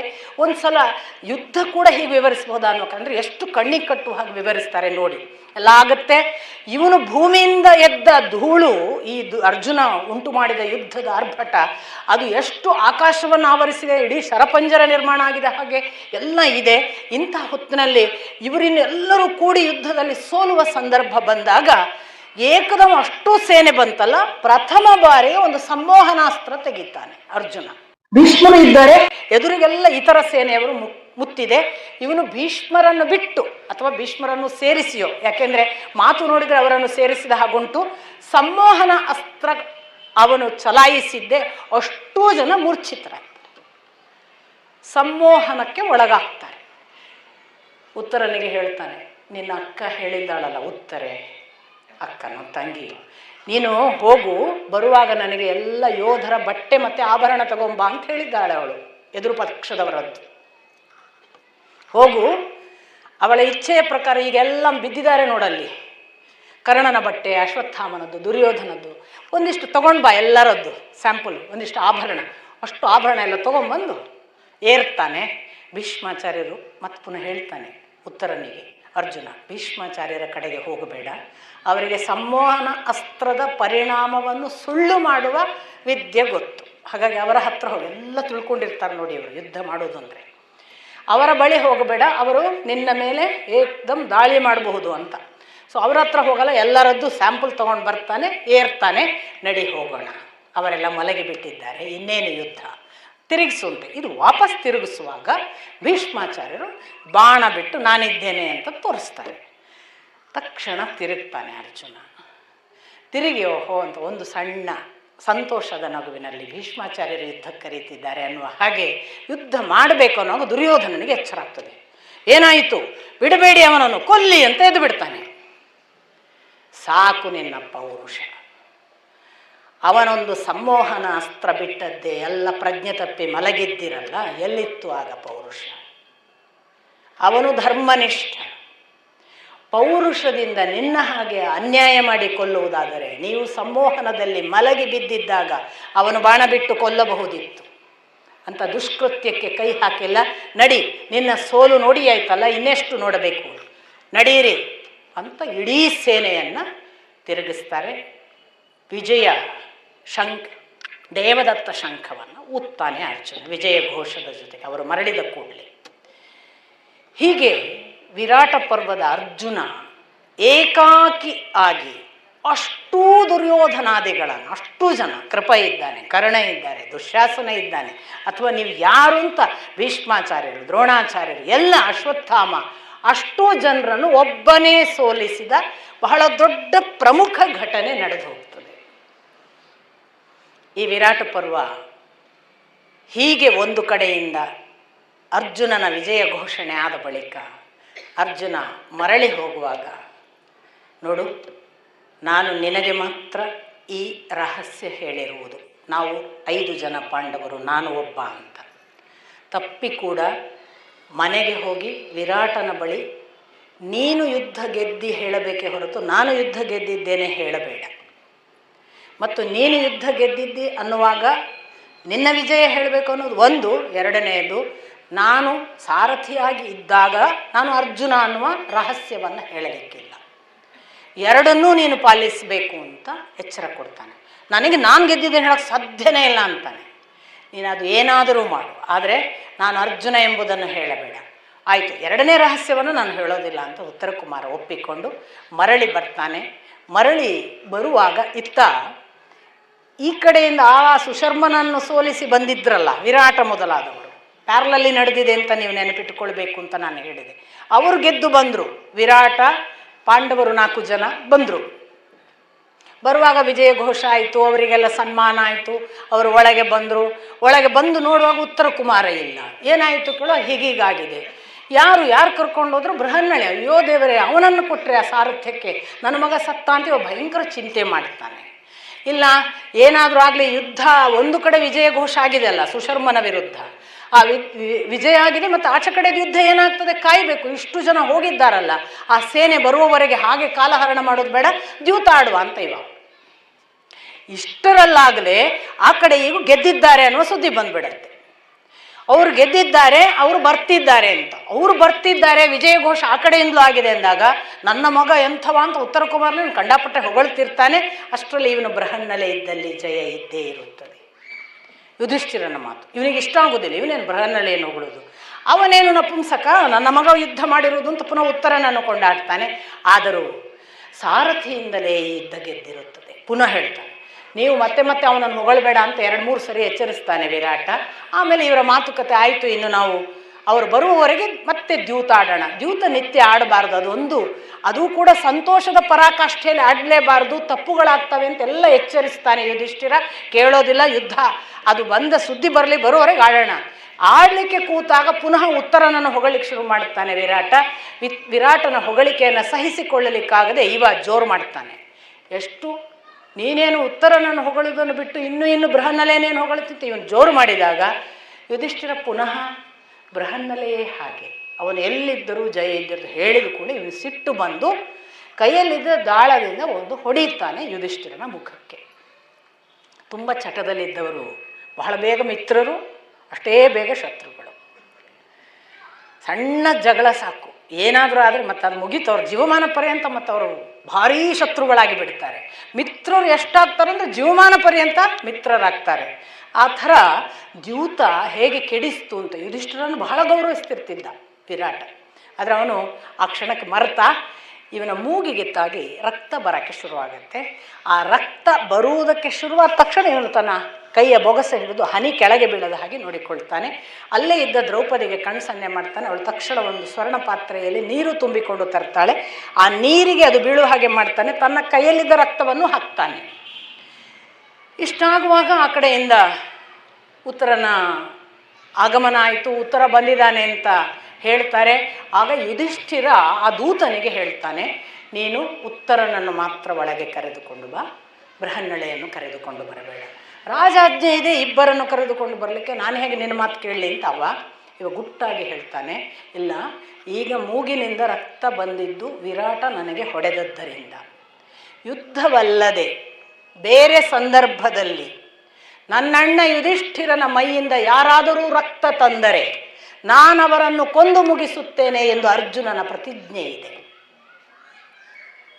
ಈಗ ಬರುವವನು ನನ್ನ ತಮ್ಮ ಅರ್ಜುನ. ಏನಾದರೂ ಅವನು ಬಂದು ನನ್ನ ಮೂಗಿನಲ್ಲಿ ರಕ್ತ ಬರುವುದಕ್ಕೆ ಇವನು ಕಾರಣ ಅಂತ ಗೊತ್ತಾದರೆ ಅವ ಮುಗಿಸಿ ಬಿಡ್ತಾನೆ. ಸ್ವಲ್ಪ ತಡಿ, ಅವನನ್ನು ಆಮೇಲೆ ಕರೆದುಕೊಂಡು ಬಾ. ಇಷ್ಟು ಹೇಳಿ ಅವನು ಉತ್ತರನನ್ನು ಕರ್ಕೊಂಬರ್ತಾನೆ. ಉತ್ತರನ ಕೊಂಡಾಡ್ಲಿಕ್ಕೆ ಶುರು ಮಾಡ್ತಾನೆ. ಅಷ್ಟು ಉತ್ತರ ಕೇಳ್ತಾನೆ, ಇವನಿಗೇನಾಯಿತು, ಮೂಗಿಗೇನಾಯಿತು, ಹೀಗೆ ನೀನು ಯಾಕೆ ಹೀಗೆ ಮಾಡಿದೆ, ಅದು ದೊಡ್ಡ ತಪ್ಪು, ನೀನು ಮಹಾಪರಾಧ ಮಾಡಿದೆ, ಅವರು ಬಹಳ ದೊಡ್ಡವರು, ಹಾಗೆ ಹೀಗೆ ಒಂದಷ್ಟು. ಆದರೆ ನೇರವಾಗಿ ಹೇಳುವ ಹಾಗಿಲ್ಲ. ಮುಂದೆ ಸ್ವಲ್ಪ ಕಾಲ ನಂತರ ಅರ್ಜುನ ಬರ್ತಾನೆ. ಅರ್ಜುನನ ಮುಂದೆ ಇವನು ನನ್ನನ್ನು ಗೆಲ್ಲಿಸಿದ ಅಂತ ಹೇಳೋದಿಲ್ಲ, ಸಾರಥಿ ಅಂತಲೇ ಹೇಳ್ತಾನೆ. ಮತ್ತು ಹೇಗೆ ಗೆದ್ದಿ ಅಂದರೆ ಅದು ಯಾರೋ ಒಬ್ಬ ದೇವತಾ ಮನುಷ್ಯ, ಅವನು ಅದು ಹೇಗೆ ಬಂದನೋ ಹೇಗೆ ಸಹಾಯ ಮಾಡಿದನೋ ನನಗೆ ಗೊತ್ತಿಲ್ಲ, ಎಲ್ಲಿದ್ದಾನೆ, ಅವ ಅಂತರ್ಧಾನನಾದ, ಇನ್ನೊಂದು 2 ದಿನಗಳಲ್ಲಿ ಬರಬಹುದು. ಇಷ್ಟೇ ಹೇಳಿಬಿಡ್ತಾನೆ. ಇವರನ್ನು ಮತ್ತೆ ಒಳಗೆ ಬಹಳ ರಾಜವೈಭವದಿಂದ ಎಲ್ಲ ವ್ಯಕ್ತಪಡಿಸಿ ಅದು ಮುಗಿದ ನಂತರದಲ್ಲಿ 2 ದಿನದ ನಂತರ ರಾಜಸಭೆಯಲ್ಲಿ ರಾಜರು ಉಚಿತವಾದವರಿಗೆ ಕೊಡುವ ಸಿಂಹಾಸನದಲ್ಲಿ ಇವರು ತಮ್ಮ ನಿತ್ಯದ ಅಂದರೆ ಪಾಂಡವರಾಗಿದ್ದಾಗ ಹಾಕಿಕೊಳ್ಳುವ ವೇಷಭೂಷಣಗಳ ಜೊತೆಗೆ ಕುರ್ಚಿಯಲ್ಲಿ ಕೂತ್ಕೊಂಡಿರ್ತಾರೆ. ವಿರಾಟ ಅರಮನೆಗೆ ಬರ್ತಾನೆ ಸಭೆಗೆ. ಭಾಳ ಅಪಹಾಸ್ಯ ಮಾಡ್ತಾನೆ. ಏನು ನಿನ್ನೆ ತನಕ ನನ್ನ ಸೇವಕರಾಗಿದ್ದವರು ಇವತ್ತೇನು ಭಾರಿ ವಿಶೇಷ ವೇಷಭೂಷಣ ಹಾಕ್ಕೊಂಡು ನನ್ನ ಮುಂದೆ ಕೂತಿದ್ದೀರಿ ಅಂತ. ಆಗ ಅರ್ಜುನ ಪರಿಚಯ ಮಾಡ್ತಾನೆ, ಇವನು ನನ್ನ ಅಣ್ಣ. ಆ ಪರಿಚಯ ಎಲ್ಲ ಓದಬೇಕು. ಅರ್ಜುನನಿಗೆ ಯಾವ ರೆಸ್ಪೆಕ್ಟ್ ಇತ್ತು ಅಂತ ಗೊತ್ತಾಗುತ್ತೆ. ನನ್ನ ಅಣ್ಣ ಧರ್ಮಿಷ್ಠ, ನ್ಯಾಯ, ನೀತಿ, ದಯೆ, ದಾನ ಎಲ್ಲವನ್ನು ಪಾಲಿಸಿದವ, ಮಹಾತಪಸ್ವಿ. ಯಾವ ಶಾಸ್ತ್ರ ರಹಸ್ಯ ಗೊತ್ತಿಲ್ಲದ್ದಿಲ್ಲ. ಅಸ್ತ್ರವಿದ್ಯೆಗಳ ಎಲ್ಲ ರಹಸ್ಯಗಳನ್ನು ಜಗತ್ತಿನಲ್ಲಿ ಯಾರಿಗೂ ಗೊತ್ತಿಲ್ಲ, ಇವನಿಗೆ ಗೊತ್ತು. ಪೂರ್ತಿ ಕೊಂಡಾಡ್ತಾನೆ. ಅಂಥ ನನ್ನ ಅಣ್ಣ ಯುಧಿಷ್ಠಿರ. ಮುಂದೆ ಇವರನ್ನೆಲ್ಲ ಪರಿಚಯ ಮಾಡ್ತಾನೆ. ಇವನು ಭೀಮಸೇನ, ಇವಳು ದ್ರೌಪದಿ, ನಕುಲ, ಸಹದೇವ. ಅವರಿಗೂ ಎಲ್ಲರಿಗೂ ಸಣ್ಣ ಸಣ್ಣ ವಿಶೇಷಣ, ಬಟ್ ಯುಧಿಷ್ಠಿರನಿಗೆ ಬಹಳ ದೊಡ್ಡ ವಿಶೇಷಣ ಹೇಳಿ ತನ್ನನ್ನು ಪರಿಚಯಿಸಿಕೊಳ್ತಾನೆ. ಬಹಳ ಗೌರವ ಆಗುತ್ತೆ. ಇವನು ತುಂಬ ಸಂತೋಷಪಟ್ಟು, ಹಾಗಾದರೆ ನನಗೀಗ ಇಷ್ಟೆಲ್ಲ ನೀವು ಒಂದು ಕಡೆಯಿಂದ ನನ್ನನ್ನು ಜೀವದಾನ ಕೊಟ್ಟಿದ್ದೀರಿ, ನನ್ನನ್ನು ಬಿಡಿಸ್ಕೊಂಬಂದಿದ್ದೀರಿ ಸುಶರ್ಮನಿಂದ, ಇನ್ನೊಂದು ಕಡೆಯಿಂದ ಅಷ್ಟು ಜನ ನೀವು ಹೋಗಿ ಒಬ್ಬ ಅರ್ಜುನನ ಸಹಾಯದಿಂದ ಇಡೀ ದುರ್ಯೋಧನನ ಸೇನೆಯನ್ನು ಹಿಂದೆ ಕಟ್ಟಿಸಿದ್ದೀರಿ, ನಾನೇನು ಕೊಡಲಿ ನಿಮಗೆ ಪ್ರತಿಕ್ರಿಯೆಯಾಗಿ ಅಂತ ಹೇಳಿ ತನ್ನ ಮಗಳು ಉತ್ತರೆಯನ್ನು ನೀನು ಮದುವೆ ಮಾಡಿಕೊ ಅಂತ ಒಂದು ತನ್ನ ಅರಿಕೆಯಾಗಿ ಕೇಳಿಕೊಳ್ತಾನೆ. ನೋಡಿ, ಅಲ್ಲಿ ಪುನಃ ಗಮನಿಸಬೇಕು ಕೆಲವು ವಾಕ್ಯಗಳನ್ನು. ಅರ್ಜುನ ಒಮ್ಮೆ ಯುಧಿಷ್ಠಿರನ ಕಡೆಗೆ ನೋಡಿದ, ಯುಧಿಷ್ಠಿರನ ಸನ್ನೆಯನ್ನು ತಿಳಿದುಕೊಂಡ. ಅಷ್ಟೇ ಇರುತ್ತೆ. ಏನು ಸನ್ನೆ? ಅವರ ಕಣ್ಣು ನೋಡಿದಾಗ ಗೊತ್ತಾಯಿತು ಅಂತ. ಅವನು ಹೇಳ್ತಾನೆ, ನಾನು ಉತ್ತರೆಯನ್ನು ಸ್ವೀಕರಿಸುತ್ತೇನೆ, ಪತ್ನಿಯಾಗಿ ಅಲ್ಲ, ಸೊಸೆಯಾಗಿ. ಯಾಕೆ ಪತ್ನಿಯಾಗಿ ಸ್ವೀಕರಿಸಿಲ್ಲ ಕೇಳ್ತಾನೆ ವಿರಾಟ. ಅವ ಹೇಳ್ತಾನೆ, 2 ಕಾರಣಗಳಿಗೆ. ಒಂದು, ಅವಳು ನನ್ನ ಜೊತೆಗೆ ಇಡೀ 1 ವರ್ಷ ಪಾಠ ಕೇಳುವಾಗ ನನ್ನನ್ನು ತಂದೆಯಂತೆ ಕಂಡಿದ್ದಾಳೆ, ನಾನು ಅವಳನ್ನು ಮಗಳಂತೆಯೇ ಕಂಡಿದ್ದೇನೆ. ಇನ್ನೊಂದು, ನಾನು ಅವಳಿಗೆ ಪಾಠ ಹೇಳಿದ ಆಚಾರ್ಯ, ಗುರು. ಅವಳು ನನ್ನ ಶಿಷ್ಯೆ. 1 ವರ್ಷದ ಪಾಠ ಕೇಳುವ ಆ ಪರಂಪರೆಯಲ್ಲಿ ಎಲ್ಲಿಯೋ ದೈಹಿಕ ಸಂಬಂಧವಿತ್ತು ಅನ್ನೋ ಅಪಚಾರದ ಮಾತುಗಳು ಬೇಡ. ಅದು ಒಳ್ಳೆಯ ಲಕ್ಷಣವಲ್ಲ ಈ ಸಂಸ್ಕಾರಕ್ಕೆ. ಆದ್ದರಿಂದ ನಾನು ಅವಳನ್ನು ಮದುವೆ ಆಗುವುದಿಲ್ಲ. ಮತ್ತು ನೀವೀಗ ಅವಳನ್ನು ಮದುವೆ ಮಾಡಿಸಿಕೊಡುವುದು ಅಂತಿಂಥವನಿಗಲ್ಲ, ಸಾಕ್ಷಾತ್ ಶ್ರೀಕೃಷ್ಣನ ತಂಗಿಯ ಮಗನು. ಆ ತಂಗಿಯ ಮಗನೆಂದರೆ ಶ್ರೀಕೃಷ್ಣನಿಗೆ ಅಚ್ಚುಮೆಚ್ಚು. ಮಹಾಪರಾಕ್ರಮಿ ನನ್ನ ಮಗ ಅಭಿಮನ್ಯು, ಅವನಿಗೆ ಮದುವೆ ಮಾಡಿಸಿಕೊಡ್ತೇನೆ. ಇಮಿಡಿಯೇಟ್ ವಿವಾಹ ಮಹೋತ್ಸವ, ಎಲ್ಲರನ್ನು ಕರೆಯೋಣ, ಯಾರ್ಯಾರು ನಮ್ಮವರು ಅಂತಲೂ ಗೊತ್ತಾಗುತ್ತೆ ಅಂತ ತಕ್ಷಣ. ಈಗ ನಾವು ಕರೆದ್ರೆ ನಾವು ಅಜ್ಞಾತವಾಸದಿಂದ ಹೊರಗೆ ಬಂದು ಕರೆಯೋದು, ಯಾರ್ಯಾರು ಬರ್ತಾರಂತಲೂ ಗೊತ್ತಾಗುತ್ತೆ. 2 ಏಕಕಾಲಕ್ಕೆ ಒಂದೇ ಕಾಲಿನ 2 ಹಕ್ಕಿ ಅಂತ ತಕ್ಷಣ ಎಲ್ಲ ವಿವಾಹ ಮಹೋತ್ಸವಕ್ಕೆ ಸುದ್ದಿ ಹೋಗುತ್ತೆ. ಸಾಕಷ್ಟು ಜನರನ್ನು ಕರೆಯಲಾಗುತ್ತದೆ. ದ್ರುಪದ ಬರ್ತಾನೆ, ದೃಷ್ಟದ್ಯುಮ್ನ ಬರ್ತಾನೆ, ದೃಷ್ಟಕೇತು ಬರ್ತಾನೆ. ಈ ಕಡೆಯಿಂದ ಬೇರೆ ಬೇರೆ ರಾಜರುಗಳನ್ನೆಲ್ಲ, ಅಂಧಕ, ವೃಷ್ಣಿ, ಭೋಜ ವಂಶದ, ಯದುವಂಶದವರು, ಕೃಷ್ಣ, ಇದೆಲ್ಲ ಹೇಗೂ ಆಯಿತು. ಎಲ್ಲ ಬಂದು ಸೇರ್ತಾರೆ. ಬಹಳ ದೊಡ್ಡ ರಾಜಸಭೆ ಮದುವೆ ವೈಭವದಿಂದ ಅಭಿಮನ್ಯುವಿಗೆ ಮತ್ತು ಉತ್ತರೆಗೆ ಮುಗಿಯುತ್ತದೆ. ಅನ್ನುವಲ್ಲಿಗೆ ವಿರಾಟ ಪರ್ವ ಮುಗಿಯುತ್ತದೆ. ವಿರಾಟ ಪರ್ವವನ್ನು ಇಡೀ ನಮ್ಮ ಭಾರತೀಯ ಪರಂಪರೆಯಲ್ಲಿ ಭಕ್ತಿಯಿಂದ ಪಾರಾಯಣ ಮಾಡಬೇಕು ಅಂತ ಯಾರಿಗಾದರೂ ಅಪೇಕ್ಷೆ ಇದ್ದರೆ, ರಾಮಾಯಣದಲ್ಲಿ ಹೇಳೋದು ಹನುಮಂತನ ಭಾಗ ಸುಂದರಕಾಂಡವನ್ನು, ಮಹಾಭಾರತದಲ್ಲಿ ಹೇಳುವುದು ಅರ್ಜುನನ ವೈಭವವನ್ನು ಹೇಳುವ ವಿರಾಟ ಪರ್ವವನ್ನು. ಬಹಳ ಸೂಕ್ಷ್ಮ ಗಮನಿಸಿ, 2ರಲ್ಲೂ ಭಗವಂತ ಇಲ್ಲ. ಸುಂದರಕಾಂಡದಲ್ಲಿ ನಿಮಗೆ ತಪ್ಪಿಯೂ ರಾಮ ಬರುವುದಿಲ್ಲ, ಇಡೀ ಹನುಮಂತನ ವೈಭವ. ಇಲ್ಲಿ ಅರ್ಜುನ ಒಬ್ಬನೇ, ಎಲ್ಲೂ ಕೃಷ್ಣನ ಪ್ರವೇಶವೇ ಇಲ್ಲ ಇಡೀ ವಿರಾಟ ಪರ್ವದಲ್ಲಿ, ಯುದ್ಧದಲ್ಲಿ. ಹಾಗಿದ್ದಾಗಲೂ ಯಾಕೆ ಅದೇ 2ಅನ್ನು ಪಾರಾಯಣ ಮಾಡಿ, ಆ ಪಾರಾಯಣ ಮಾಡೋದ್ರಿಂದ ನಿಮಗೆ ಒಳಿತಾಗ್ತದೆ ಯಾಕೆ ಹೇಳಿದರು ಅಂದರೆ, ಅವರು ಕೊಡುವ ವಿವರಣೆ ಅಥವಾ ನಾವು ಗಮನಿಸಬಹುದು. ಅದು ಅವರೇನು ಕೊಡೋದಿಲ್ಲ, ವ್ಯಾಖ್ಯಾನಕಾರರು ಕೊಡೋದು ಅಂದರೆ ಬೇರೆ ಬೇರೆಯವರು ಹೇಳ್ತಾರೆ. ವೈಯಕ್ತಿಕವಾಗಿ ನನಗೆ ಅನಿಸಿದ್ದು, ಭಕ್ತಿ ಎಷ್ಟು ಪರಮಶ್ರೇಷ್ಠ ಅಂತ. ಭಕ್ತಿ ಇದ್ದವನ ಜೊತೆಗೆ ಭಗವಂತ ಕಣ್ಣಿಗೆ ಕಾಣದಿದ್ರೂ ಇರ್ತಾನೆ. ಆದ್ದರಿಂದ ಭಕ್ತನಿಗೆ ಯಾವತ್ತೂ ಗೆಲುವು, ಭಕ್ತ ಸೋಲೋದಿಲ್ಲ. ಹನುಮಂತನಿಗೆ ಎಂಥ ಕಷ್ಟದ ಟೈಮ್ ಅದು. ಸುಂದರಕಾಂಡ ನೀವು ಓದಿದ್ರೆ ಗೊತ್ತಾಗುತ್ತೆ, ಹನುಮಂತ ಎಂಥ ಟಫ್ ಜಾಬ್ ಮಾಡಿರೋದು. ಅವು ಇರಲೇ ಇಲ್ಲ, ಅವ ಎಂತ ಮಾಡಿದ್ದಾನೆ, ಅದೆಲ್ಲ ಬೇರೆ ಮಾತು. ನಾನು ಅಂಥವ್ರಿಗೆ ಏನು ಉತ್ತರ ಕೊಡೋದಕ್ಕೆ ಹೋಗೋದು ಅವಶ್ಯಕತೆ ಇಲ್ಲ ಅಂತ ನಾನು ಭಾವಿಸ್ತೇನೆ. ಮಾಡಿದ್ದಾನೆ ಅಂತ ನೀವು ನೋಡಿದರೆ, ಹನುಮಂತ ಮಾಡಿದ ಸಾಹಸ ಅದು ಎಷ್ಟು ಸಾಹಸವಂತ, ಏನು ಗುಣವಂತ ಅನ್ನುವ ಹಾಡು ಇದೆಯಲ್ಲ, ಬಹಳ ಆ್ಯಪ್ಟ್. ಅಂತೆಯೇ ನಿಮಗೆ ಇಡೀ ಅರ್ಜುನನ ಸಾಹಸ ನೋಡಿದರೆ ನೀವು ಓದಬೇಕು. ನಾನು ಹೇಳಿದ್ದು ಎಷ್ಟು ಮುಟ್ಟಿತೋ ಗೊತ್ತಿಲ್ಲ. ಆ ಸಾಹಸದ ಪರಾಕಾಷ್ಠೆನ ಅಲ್ಲಲ್ಲಿ ಅವನು ಮಾಡಿದ ಒಂದೊಂದು ವೈಭವ ನೋಡಿದರೆ, ಒಬ್ಬ ಏಕಾಕಿ ಯಾವ ಮಟ್ಟಕ್ಕೆ ಹೋರಾಟ ಮಾಡಿದ್ದಾನೆ, ಒಬ್ಬನೇ ಮಾಡೋಕ್ಕೆ ಸಾಧ್ಯನಾ? ಎಷ್ಟು ಒಳ್ಳೆ ಸಿಂಗರ್ಸ್ ಇರ್ತಾರೆ, ಟಾಪ್ ಕ್ಲಾಸ್ ಕ್ಲಾಸಿಕಲ್ ಸಿಂಗಿಂಗ್ನಲ್ಲಿ ಇವತ್ತು ವರ್ಲ್ಡ್ ಫೇಮಸ್ ಅನ್ನಿಸಿಕೊಂಡವ್ರು ಇರ್ತಾರೆ ಕೆಲವರು. ಒಂದು ದಿವಸ ವೇದಿಕೆಯಲ್ಲಿ ಕೂತ್ಕೊಳ್ಳೋರು ಹಾಡಕ್ಕಾಗದೆ ಸ್ವರವೇ ಹೋಗಿಬಿಡ್ತದೆ. ಯಾರು ಕಾರಣ?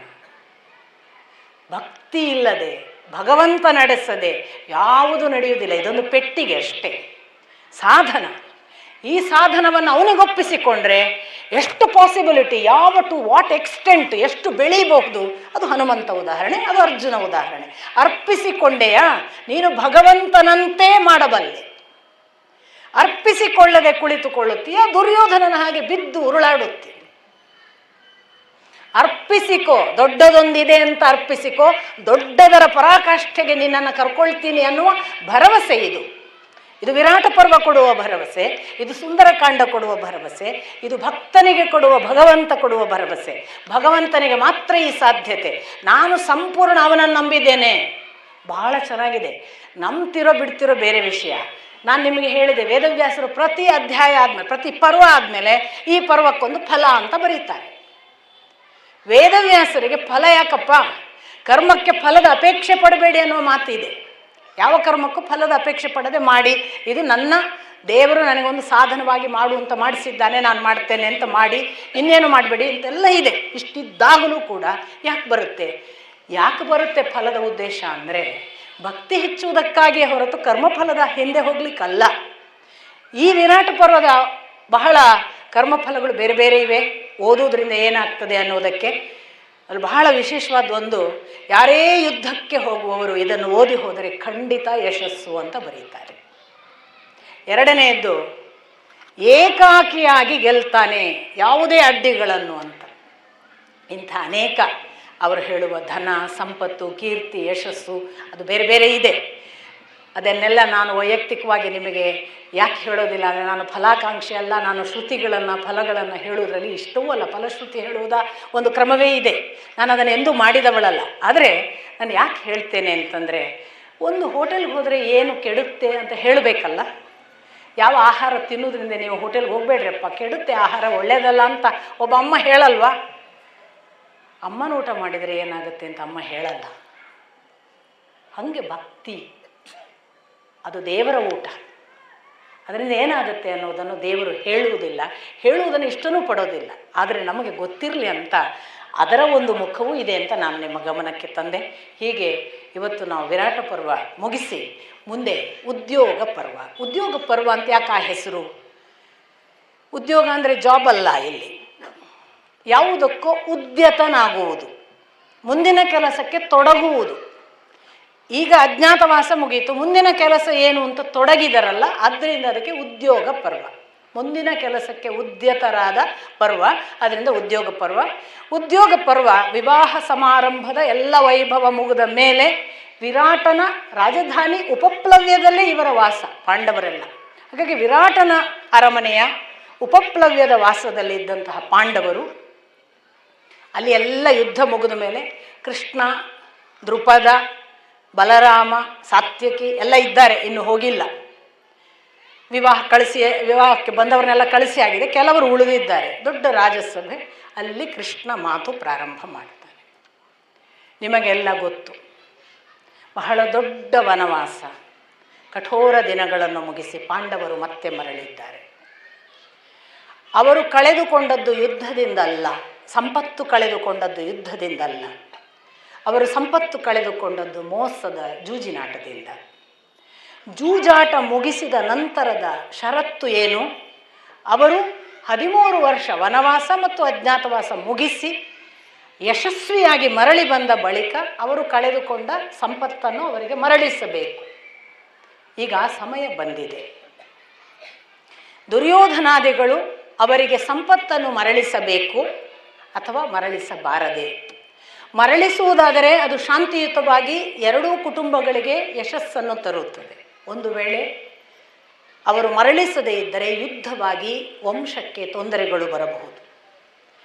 ಯಾವುದು ಉಚಿತ? ನೀವೆಲ್ಲರೂ ಹಿರಿಯರಿದ್ದೀರಿ, ಯೋಚಿಸಿ ಸಮಾಲೋಚಿಸಿ ನಿರ್ಣಯ ಮಾಡಿ. ಬಲರಾಮ ಎದ್ದು ಹೇಳ್ತಾನೆ, ನಿಜ, ಪಾಂಡವರಿಗಾದ ಅನ್ಯಾಯ ಅಷ್ಟಲ್ಲ, ಅವರನ್ನು ಬಹಳ ನೋಯಿಸಲಾಗಿದೆ, ಅವರಿಗೆ ಇನ್ನಿಲ್ಲದ ಕಷ್ಟ ಕೊಡಲಾಗಿದೆ. ಅವರ ಕಷ್ಟದ ಯಾತ್ರೆ ಮುಗಿದಿದೆ, ಅವರು ಯಶಸ್ವಿಯಾಗಿ ಮುಗಿಸಿದ್ದಾರೆ. ಅದಕ್ಕಾಗಿ ನಾನು ಅವರನ್ನು ಅಭಿನಂದಿಸುತ್ತೇನೆ. ಆದರೆ ಯುಧಿಷ್ಠಿರ ಆಡಿದ ಆಟ ಅದು ಕೆಟ್ಟದ್ದು. ಅವನು ದ್ಯೂತಕ್ಕೆ ಯಾಕಷ್ಟು ಮಾರು ಹೋದನೋ, ಅವನ ದ್ಯೂತದಿಂದಾಗಿ ಇಡೀ ವಂಶ, ಅವರ ಕುಟುಂಬ ಎಷ್ಟು ದುಃಖ ಅನುಭವಿಸುವಂತಾಯಿತು. ಇನ್ನಾದರೂ ಯುಧಿಷ್ಠಿರ ದ್ಯೂತ ಬಿಡುತ್ತಾನೆ ಎಂದು ನಾನು ಭಾವಿಸುತ್ತೇನೆ. ಯುದ್ಧ ಯೋಗ್ಯವಲ್ಲ. ಯುದ್ಧವಾಗದ ಹಾಗೆ ಶಾಂತಿಯ ಒಂದು ದಾರಿಯನ್ನು ಹುಡುಕುವುದಕ್ಕಾಗಿ ಒಳ್ಳೆಯ ಶಾಂತಿಯ ಮಾತುಗಳನ್ನು ದುರ್ಯೋಧನನಿಗೆ ಹೇಳಿ ಕಳಿಸುವುದಕ್ಕೆ ರಾಯಭಾರಿಗಳನ್ನು ಕಳುಹಿಸುವುದು ಒಳ್ಳೆಯದು ಎನ್ನುವುದು ನನ್ನ ಸಲಹೆ ಅಂತಾನೆ ಬಲರಾಮ. ಸಾತ್ಯಕ್ಕೆ ಬಹಳ ಕೋಪದಿಂದ ಎದ್ದು ನಿಲ್ತಾನೆ. ಸಾಕ್ಷಾತ್ ಕೃಷ್ಣನಿಂದ, ದ್ರೋಣರಿಂದ, ಅರ್ಜುನನಿಂದ ವಿದ್ಯೆ ಕಲಿತವ ಸಾತ್ಯಕ್ಕೆ ಬಹಳ ಬಲಿಷ್ಠ. ಅವ ಎದ್ದು ನಿಂತು, ಬಲರಾಮನಿಂದ ಕೂಡ ಅವನು ಎದ್ದು ನಿಂತು ಹೇಳ್ತಾನೆ, ನೀನು ಇಷ್ಟು ದೊಡ್ಡ ಸಭೆಯಲ್ಲಿ ಯುಧಿಷ್ಠಿರನ ಕುರಿತು ಮಾತನಾಡಿದ ಮಾತು ಯಾವ ದೃಷ್ಟಿಯಿಂದಲೂ ಉಚಿತವಲ್ಲ. ಯುಧಿಷ್ಠಿರ ತಾನಾಗಿ ದ್ಯೂತಕ್ಕೆ ಹೋಗಿಲ್ಲ. ರಾಜನಿಗೆ ದ್ಯೂತ ಆಡುವುದು ಆ ಕಾಲಕ್ಕೆ ಧರ್ಮ. ಕರೆದರೆ ದ್ಯೂತ ಆಡುತ್ತಿದ್ದರು. ಆದರೆ ದ್ಯೂತಕ್ಕೆ ಕರೆದವ ದುರ್ಯೋಧನ, ಆಡಿದ್ದು ಶಕುನಿ. ಅವರು ಮೋಸದ ಆಟ ಆಡಿದ್ದನ್ನು ದ್ಯೂತದ ಆಟ ಇದು, ಶಕುನಿ ಅಲ್ಲ ಆಡುವುದಕ್ಕೆ, ದುರ್ಯೋಧನ ಕೂಡಬೇಕು ಎಂದು ಧರ್ಮ ರಾಜ ಆಗ ಒತ್ತಾಯಿಸಲಿಲ್ಲ. ಅವನು ತುಂಬ ವಿನಯದಿಂದ ಹಿರಿಯರು ಹೇಳಿದ್ದಾರೆ ಎಂಬ ಭಾವಕ್ಕೆ ತಾನು ಪ್ರತಿರೋಧ ವ್ಯಕ್ತಪಡಿಸದೆ ಆಡಿದ್ದಾನೆ. ಅವನ ದ್ಯೂತವನ್ನು ಎಲ್ಲರ ದ್ಯೂತದ ಹಾಗೆ ಜೂಜಾಟ ಎನ್ನುವ ಭಾವದಿಂದ ಕರೆಯತಕ್ಕದ್ದಲ್ಲ. ಆಮೇಲೆ ಮುಂದಿನ ಮಾತು ಹೇಳ್ತಾನೆ, ಯಾವ ದುರ್ಯೋಧನನಿಗೆ ಶಾಂತಿಯ ಮಾತೇ ಗೊತ್ತಿಲ್ಲವೋ ಅಂಥವನ ಜೊತೆಗೆ ಯಾವ ಶಾಂತಿಯ ರಾಯಭಾರತ್ವ. ನಡೆ ಯುದ್ಧಕ್ಕೆ ಹೋಗೋಣ. ಅವನು ಶಾಂತಿಯಿಂದ ಕೊಡುವುದಿದ್ದರೆ ಯಾವಾಗ ಕೊಡಬೇಕಿತ್ತು, ಅಂದು ಕೊಟ್ಟ ಪಾಲೆಂಥದು. ಬರಡು ಭೂಮಿಯ ಖಾಂಡವವನ, ಆ ಖಾಂಡವ ಪ್ರಸ್ಥದಲ್ಲಿ ಮೊದಲು ಪ್ರಾರಂಭ ಮಾಡಿ ಎಂದ. ಆಗಲೂ ಇವರು ಬಾಯಿ ಮುಚ್ಚಿಕೊಂಡು ಕ್ಷಮಿಸಿದ್ದಾರೆ. ಅದಾದ ಬಳಿಕ ಇಂದ್ರಪ್ರಸ್ಥವನ್ನು ದ್ಯೂತದ ನೆಪದಲ್ಲಿ ಕಸಿದುಕೊಂಡಾಗಲೂ ಇವರು ಯಾವ ಮಾತಾಡದೆ ಅದನ್ನು ಬಿಟ್ಟು ಬಂದಿದ್ದಾರೆ. ಈಗ ಅವರ ಸಂಪತ್ತನ್ನು ಅವರಿಗೆ ಮರಳಿಸುವುದಕ್ಕೆ ಯಾವ ಶಾಂತ ದೂತ?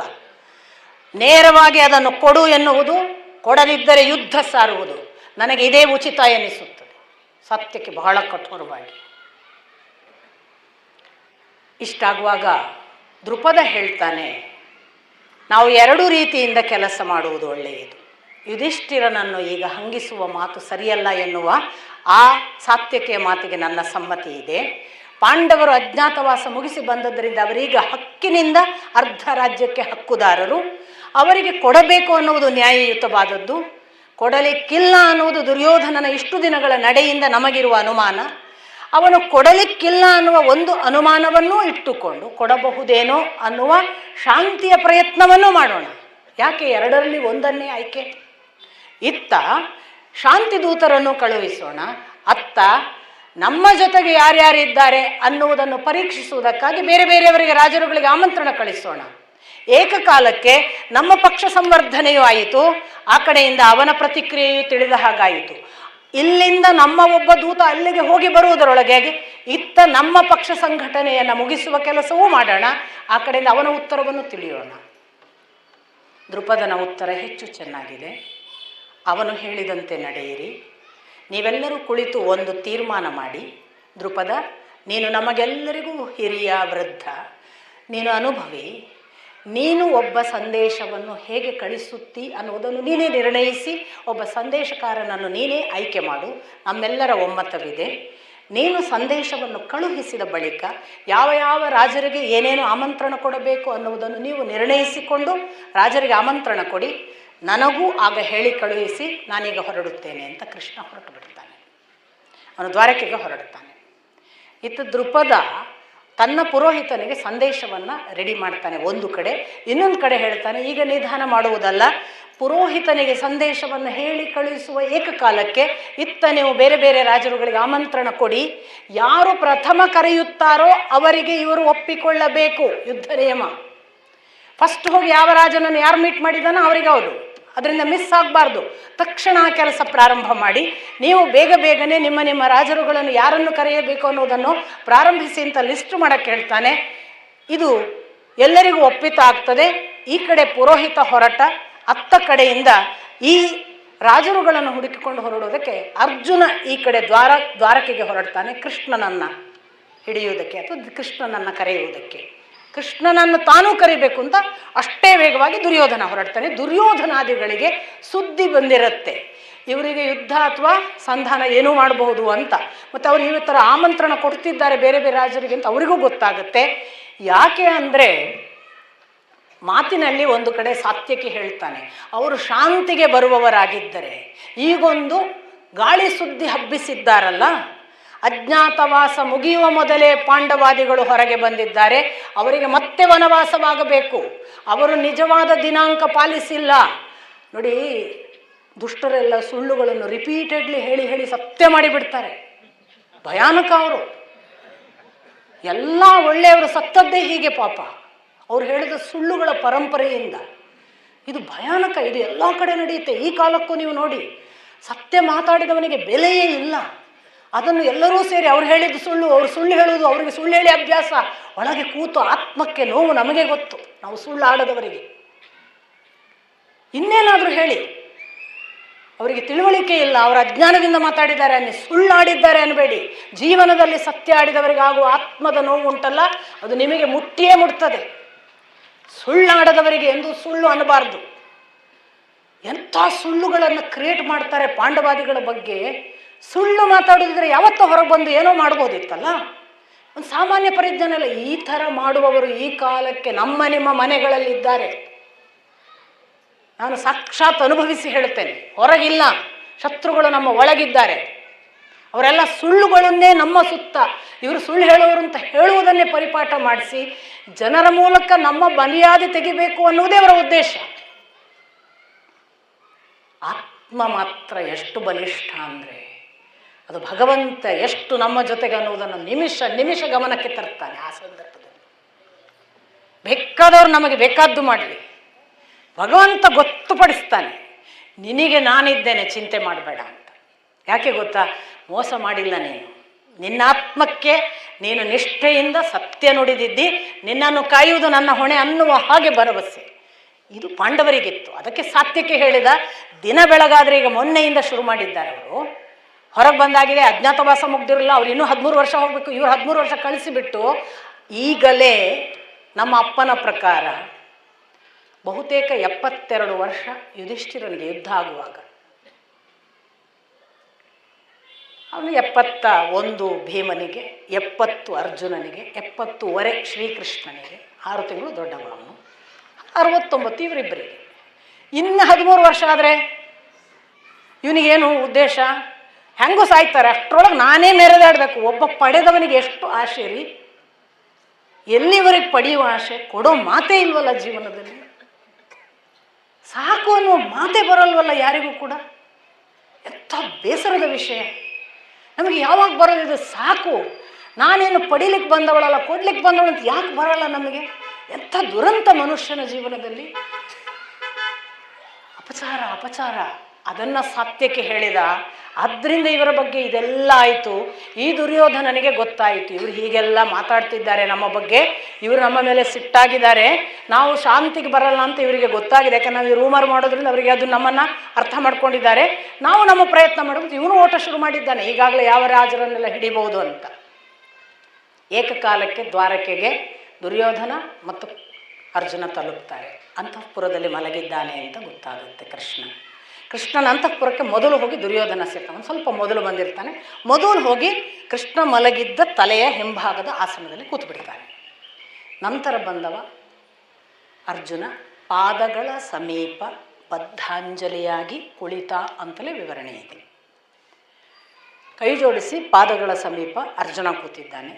ಕೃಷ್ಣ ಕಣ್ಣು ಬಿಟ್ಟ ಕೂಡಲೇ ಮೊದಲು ನೋಡಿದ್ದು ಕಾಲಿನ ಹತ್ತಿರ ಇರುವವನನ್ನೇ, ಆಮೇಲೆ ಹೀಗೆ ನೋಡಬೇಕಲ್ಲ. ಮೊದಲು ನೋಡಿದ ಅರ್ಜುನನನ್ನು, ಆಮೇಲೆ ದುರ್ಯೋಧನನನ್ನು. ಏನು ಬಂದದ್ದು? ಕುಶಲೋಪರಿ ಆದ ಮೇಲೆ ಅವ ಹೇಳಿದ, ಹೀಗೆ ನಾನು ನಿಮ್ಮನ್ನು ನನ್ನ ಪಕ್ಷಕ್ಕೆ ಕರೀಲಿಕ್ಕೆ ಬಂದಿದ್ದೇನೆ, ನಾನು ಮೊದಲು ಬಂದವ ಅಂತ ದುರ್ಯೋಧನನದ್ದು ಮೊದಲು. ಒಪ್ಪಿದೆ, ನೀನು ಮೊದಲು ಬಂದಿದ್ದೆ, ಆದರೆ ನಾನು ಮೊದಲು ನೋಡಿದ್ದು ಅರ್ಜುನನನ್ನು, ನಿನ್ನನ್ನಲ್ಲ. ಒಂದನೇ ಮಾತು. ಇನ್ನೊಂದು ಬಹಳ ದೊಡ್ಡ, ನಾವೆಲ್ಲ ಅನುಸರಿಸುವ ಒಂದು ನಿಜವಾದ ಧರ್ಮವನ್ನು ಕೃಷ್ಣ ಹೇಳ್ತಾನೆ. ನಮ್ಮಲ್ಲೆಲ್ಲರಿಗೂ ನಿಮಗೆ ಗೊತ್ತು, ಪಾಲ್ಪಟ್ಟಿ ಮಾಡುವಾಗ ಅಪ್ಪ ಅಮ್ಮ ಚಿಕ್ಕವರಿಂದ ಶುರು ಮಾಡೋದು ಅಲ್ವಾ. ದೊಡ್ಡವನ ಹತ್ರ ಮೊದಲು ಕೇಳೋದಲ್ಲ ನಿಂಗೇನು ಬೇಕು ಅಂತ. ಚಿಕ್ಕವನಿಗೆ ನಿಂಗೇನು ಬೇಕಪ್ಪ, ಅವನು ಬಿಟ್ಟದ್ದನ್ನು ನೆಕ್ಸ್ಟ್ ಎರಡನೇವನಿಗೆ, ಹಾಗೆ 3, 4, 5 ಎಷ್ಟು ಜನ ಇದ್ದಾರೋ ಅದರ ಮೇಲೆ. ಕೊನೆಯ ದೊಡ್ಡವನು ಏನು ಎಲ್ಲರೂ ಬಿಟ್ಟು ಉಳೀತೋ ಅದನ್ನು ಪ್ರಸಾದ ಅಂತ ಸ್ವೀಕರಿಸಬೇಕು ಅಂತ. ಯಾಕೆ ದೊಡ್ಡವನು ತಂದೆಯ ಹಾಗೆ ಅಂತ. ಇವತ್ತಿನ ಆರ್ಭಟ ಬೇರೆ ಇದೆ, ನಿಮಗೆ ಗೊತ್ತಿದೆ. ದೊಡ್ಡವನೆಲ್ಲ ಅಪಹರಿಸಿ ನನ್ನದಂತ ಮಾಡಿ ಚಿಕ್ಕವರನ್ನು ಹೊರಗೆ ಹಾಕ್ತಾನೆ. ಅಲ್ಲಿ ಆ ಧರ್ಮಶಾಸ್ತ್ರವನ್ನು ಕೃಷ್ಣ ಹೇಳ್ತಾನೆ. ಇನ್ನೂ ಒಂದು ರೂಢಿಯ ಶಾಸ್ತ್ರ ಇದೆಯಪ್ಪ, ದೊಡ್ಡವರಿಗೆ ಮೊದಲು ಹಕ್ಕುಗಳಿಲ್ಲ, ಚಿಕ್ಕವರಿಗೆ ಮೊದಲು ಕೇಳುವ ಹಕ್ಕು. ಅದರಿಂದ ಅವನು ಚಿಕ್ಕವ, ಅವನು ಕೇಳಿದ ಮೇಲೆ ನಿನಗೆ ಹಕ್ಕು. ಈಗ ನೀವಿಬ್ಬರು ನನ್ನನ್ನು ಪಕ್ಷಕ್ಕೆ ಸೇರಿಸಿಕೊಳ್ಳಲು ಬಂದಿದ್ದೀರಿ. ನಾನು ಏನು, ನನ್ನ ಆಸ್ತಿ ಏನು ನಾನು ಹೇಳಬೇಕಲ್ಲ. ನನ್ನ ಬಳಿ 2 ಆಯ್ಕೆ ಇದೆ. 10 ಕೋಟಿ ಗೋಪಾಲಕರ ಸೈನ್ಯ ಒಂದು ಕಡೆ, ಶಸ್ತ್ರಾಸ್ತ್ರವೇ ಇಲ್ಲದೆ ಯುದ್ಧ ಮಾಡದ ನಾನು ಒಬ್ಬ ಒಂದು ಕಡೆ. ಯಾವುದನ್ನು ಆಯ್ಕೆ ಮಾಡಿಕೊಳ್ಳುತ್ತಿ ನೀನು ಹೇಳು ಅರ್ಜುನ. ಅರ್ಜುನ ಕೈ ಮುಗಿದು ಹೇಳ್ತಾನೆ, ಶಸ್ತ್ರಾಸ್ತ್ರಗಳಿಲ್ಲದ ಯುದ್ಧ ಮಾಡದ ಶ್ರೀಕೃಷ್ಣ ನೀನು ನನ್ನ ಜೊತೆಗಿರು ಸಾಕು. 10 ಕೋಟಿ ಗೋಪಾಲಕರ ಸೇನೆಯನ್ನು, ಇಡೀ ಯದು ಸೇನೆಯನ್ನು ಬಿಟ್ಟು ಕೊಡ್ತಾನೆ ಕೃಷ್ಣ ದುರ್ಯೋಧನನಿಗೆ. ಅದಕ್ಕೆ ದುರ್ಯೋಧನದ್ದು ಬೇರೆ ಎಲ್ಲ ಕಾಮೆಂಟ್ ಇದೆ, ನಮ್ಗೆ ಅವ್ರು ಮೋಸ ಮಾಡಿದ್ರು ಅಂತ. ಇದನ್ನು ಮೋಸ ಹೇಳಲ್ಲ ಅವನು, ಅವನಿಗೆ ಭಾರಿ ಖುಷಿಯಾಗ್ಬಿಡ್ತದೆ. ಹೀಗೆ ಕೃಷ್ಣ ಇವರ ಪಕ್ಷಕ್ಕೆ ಆಚೆಗೆ ಬಂದ ಮೇಲೆ ಅರ್ಜುನನ ಹತ್ರ ಕೇಳ್ತಾನೆ, 2ರ ಆಯ್ಕೆಯಲ್ಲಿ ನನ್ನನ್ನು ಯಾಕೆ ಆರಿಸಿದೆ ಅರ್ಜುನ ಅಂತ. ಅರ್ಜುನ ಹೇಳ್ತಾನೆ, ನನಗೆ ಶ್ರೀಕೃಷ್ಣ ನೀನು ಒಬ್ಬ ಇದ್ದರೆ, ನಿನ್ನೊಬ್ಬನ ಅನುಗ್ರಹ ಇದ್ದರೆ ಸಾಕು, ಅದಕ್ಕೆ ನಾನು ನಿನ್ನನ್ನು ಆರಿಸಿಕೊಂಡೆ. ಇನ್ನೊಂದು, ನೀನಿದ್ದಲ್ಲಿ ಕೀರ್ತಿ ದೇವತೆ ನಿನ್ನ ಬೆನ್ನು ಹತ್ತುತ್ತಾಳೆ, ನಾನು ಕೀರ್ತಿ ಅಪೇಕ್ಷೆ ಪಡುವವ. ಆದ್ದರಿಂದ ನನಗೆ ಇನ್ನೂ ಒಂದು ಆಶೆ ಇದೆ, ನಿನ್ನ ಸಾರಥ್ಯದಲ್ಲಿ ನಾನು ಯುದ್ಧ ಮಾಡಬೇಕು, ನನಗೆ ಸಾರಥಿಯಾಗಿ ನೀನು ಬೇಕು. ನೀನು ಒಳಿತನ್ನೇ ಆಯ್ಕೆ ಮಾಡಿದ್ದಿ, ಯಾಕೆಂದರೆ ನನಗೂ ಕೂಡ ಶತ್ರು ಸಂಹಾರದಲ್ಲಿ ನಿನಗೆ ಸಮಪಾಲು ಕೊಡಬೇಕು ಎಂದಿತ್ತು, ನಾನು ಸಾರಥಿಯಾಗಿ ನಿನ್ನ ಜೊತೆಗಿದ್ದೇನೆ ಅಂತ ಕೃಷ್ಣ ಒಪ್ಪಿಕೊಂಡ. ನೆಕ್ಸ್ಟ್ ಇವನು ಹೋಗೋದು ಬಲರಾಮನ ಹತ್ರ. ಬಲರಾಮನನ್ನು ಕೇಳ್ತಾನೆ, ನೀನು ನನ್ನ ಪಕ್ಷಕ್ಕೆ ಬಾ.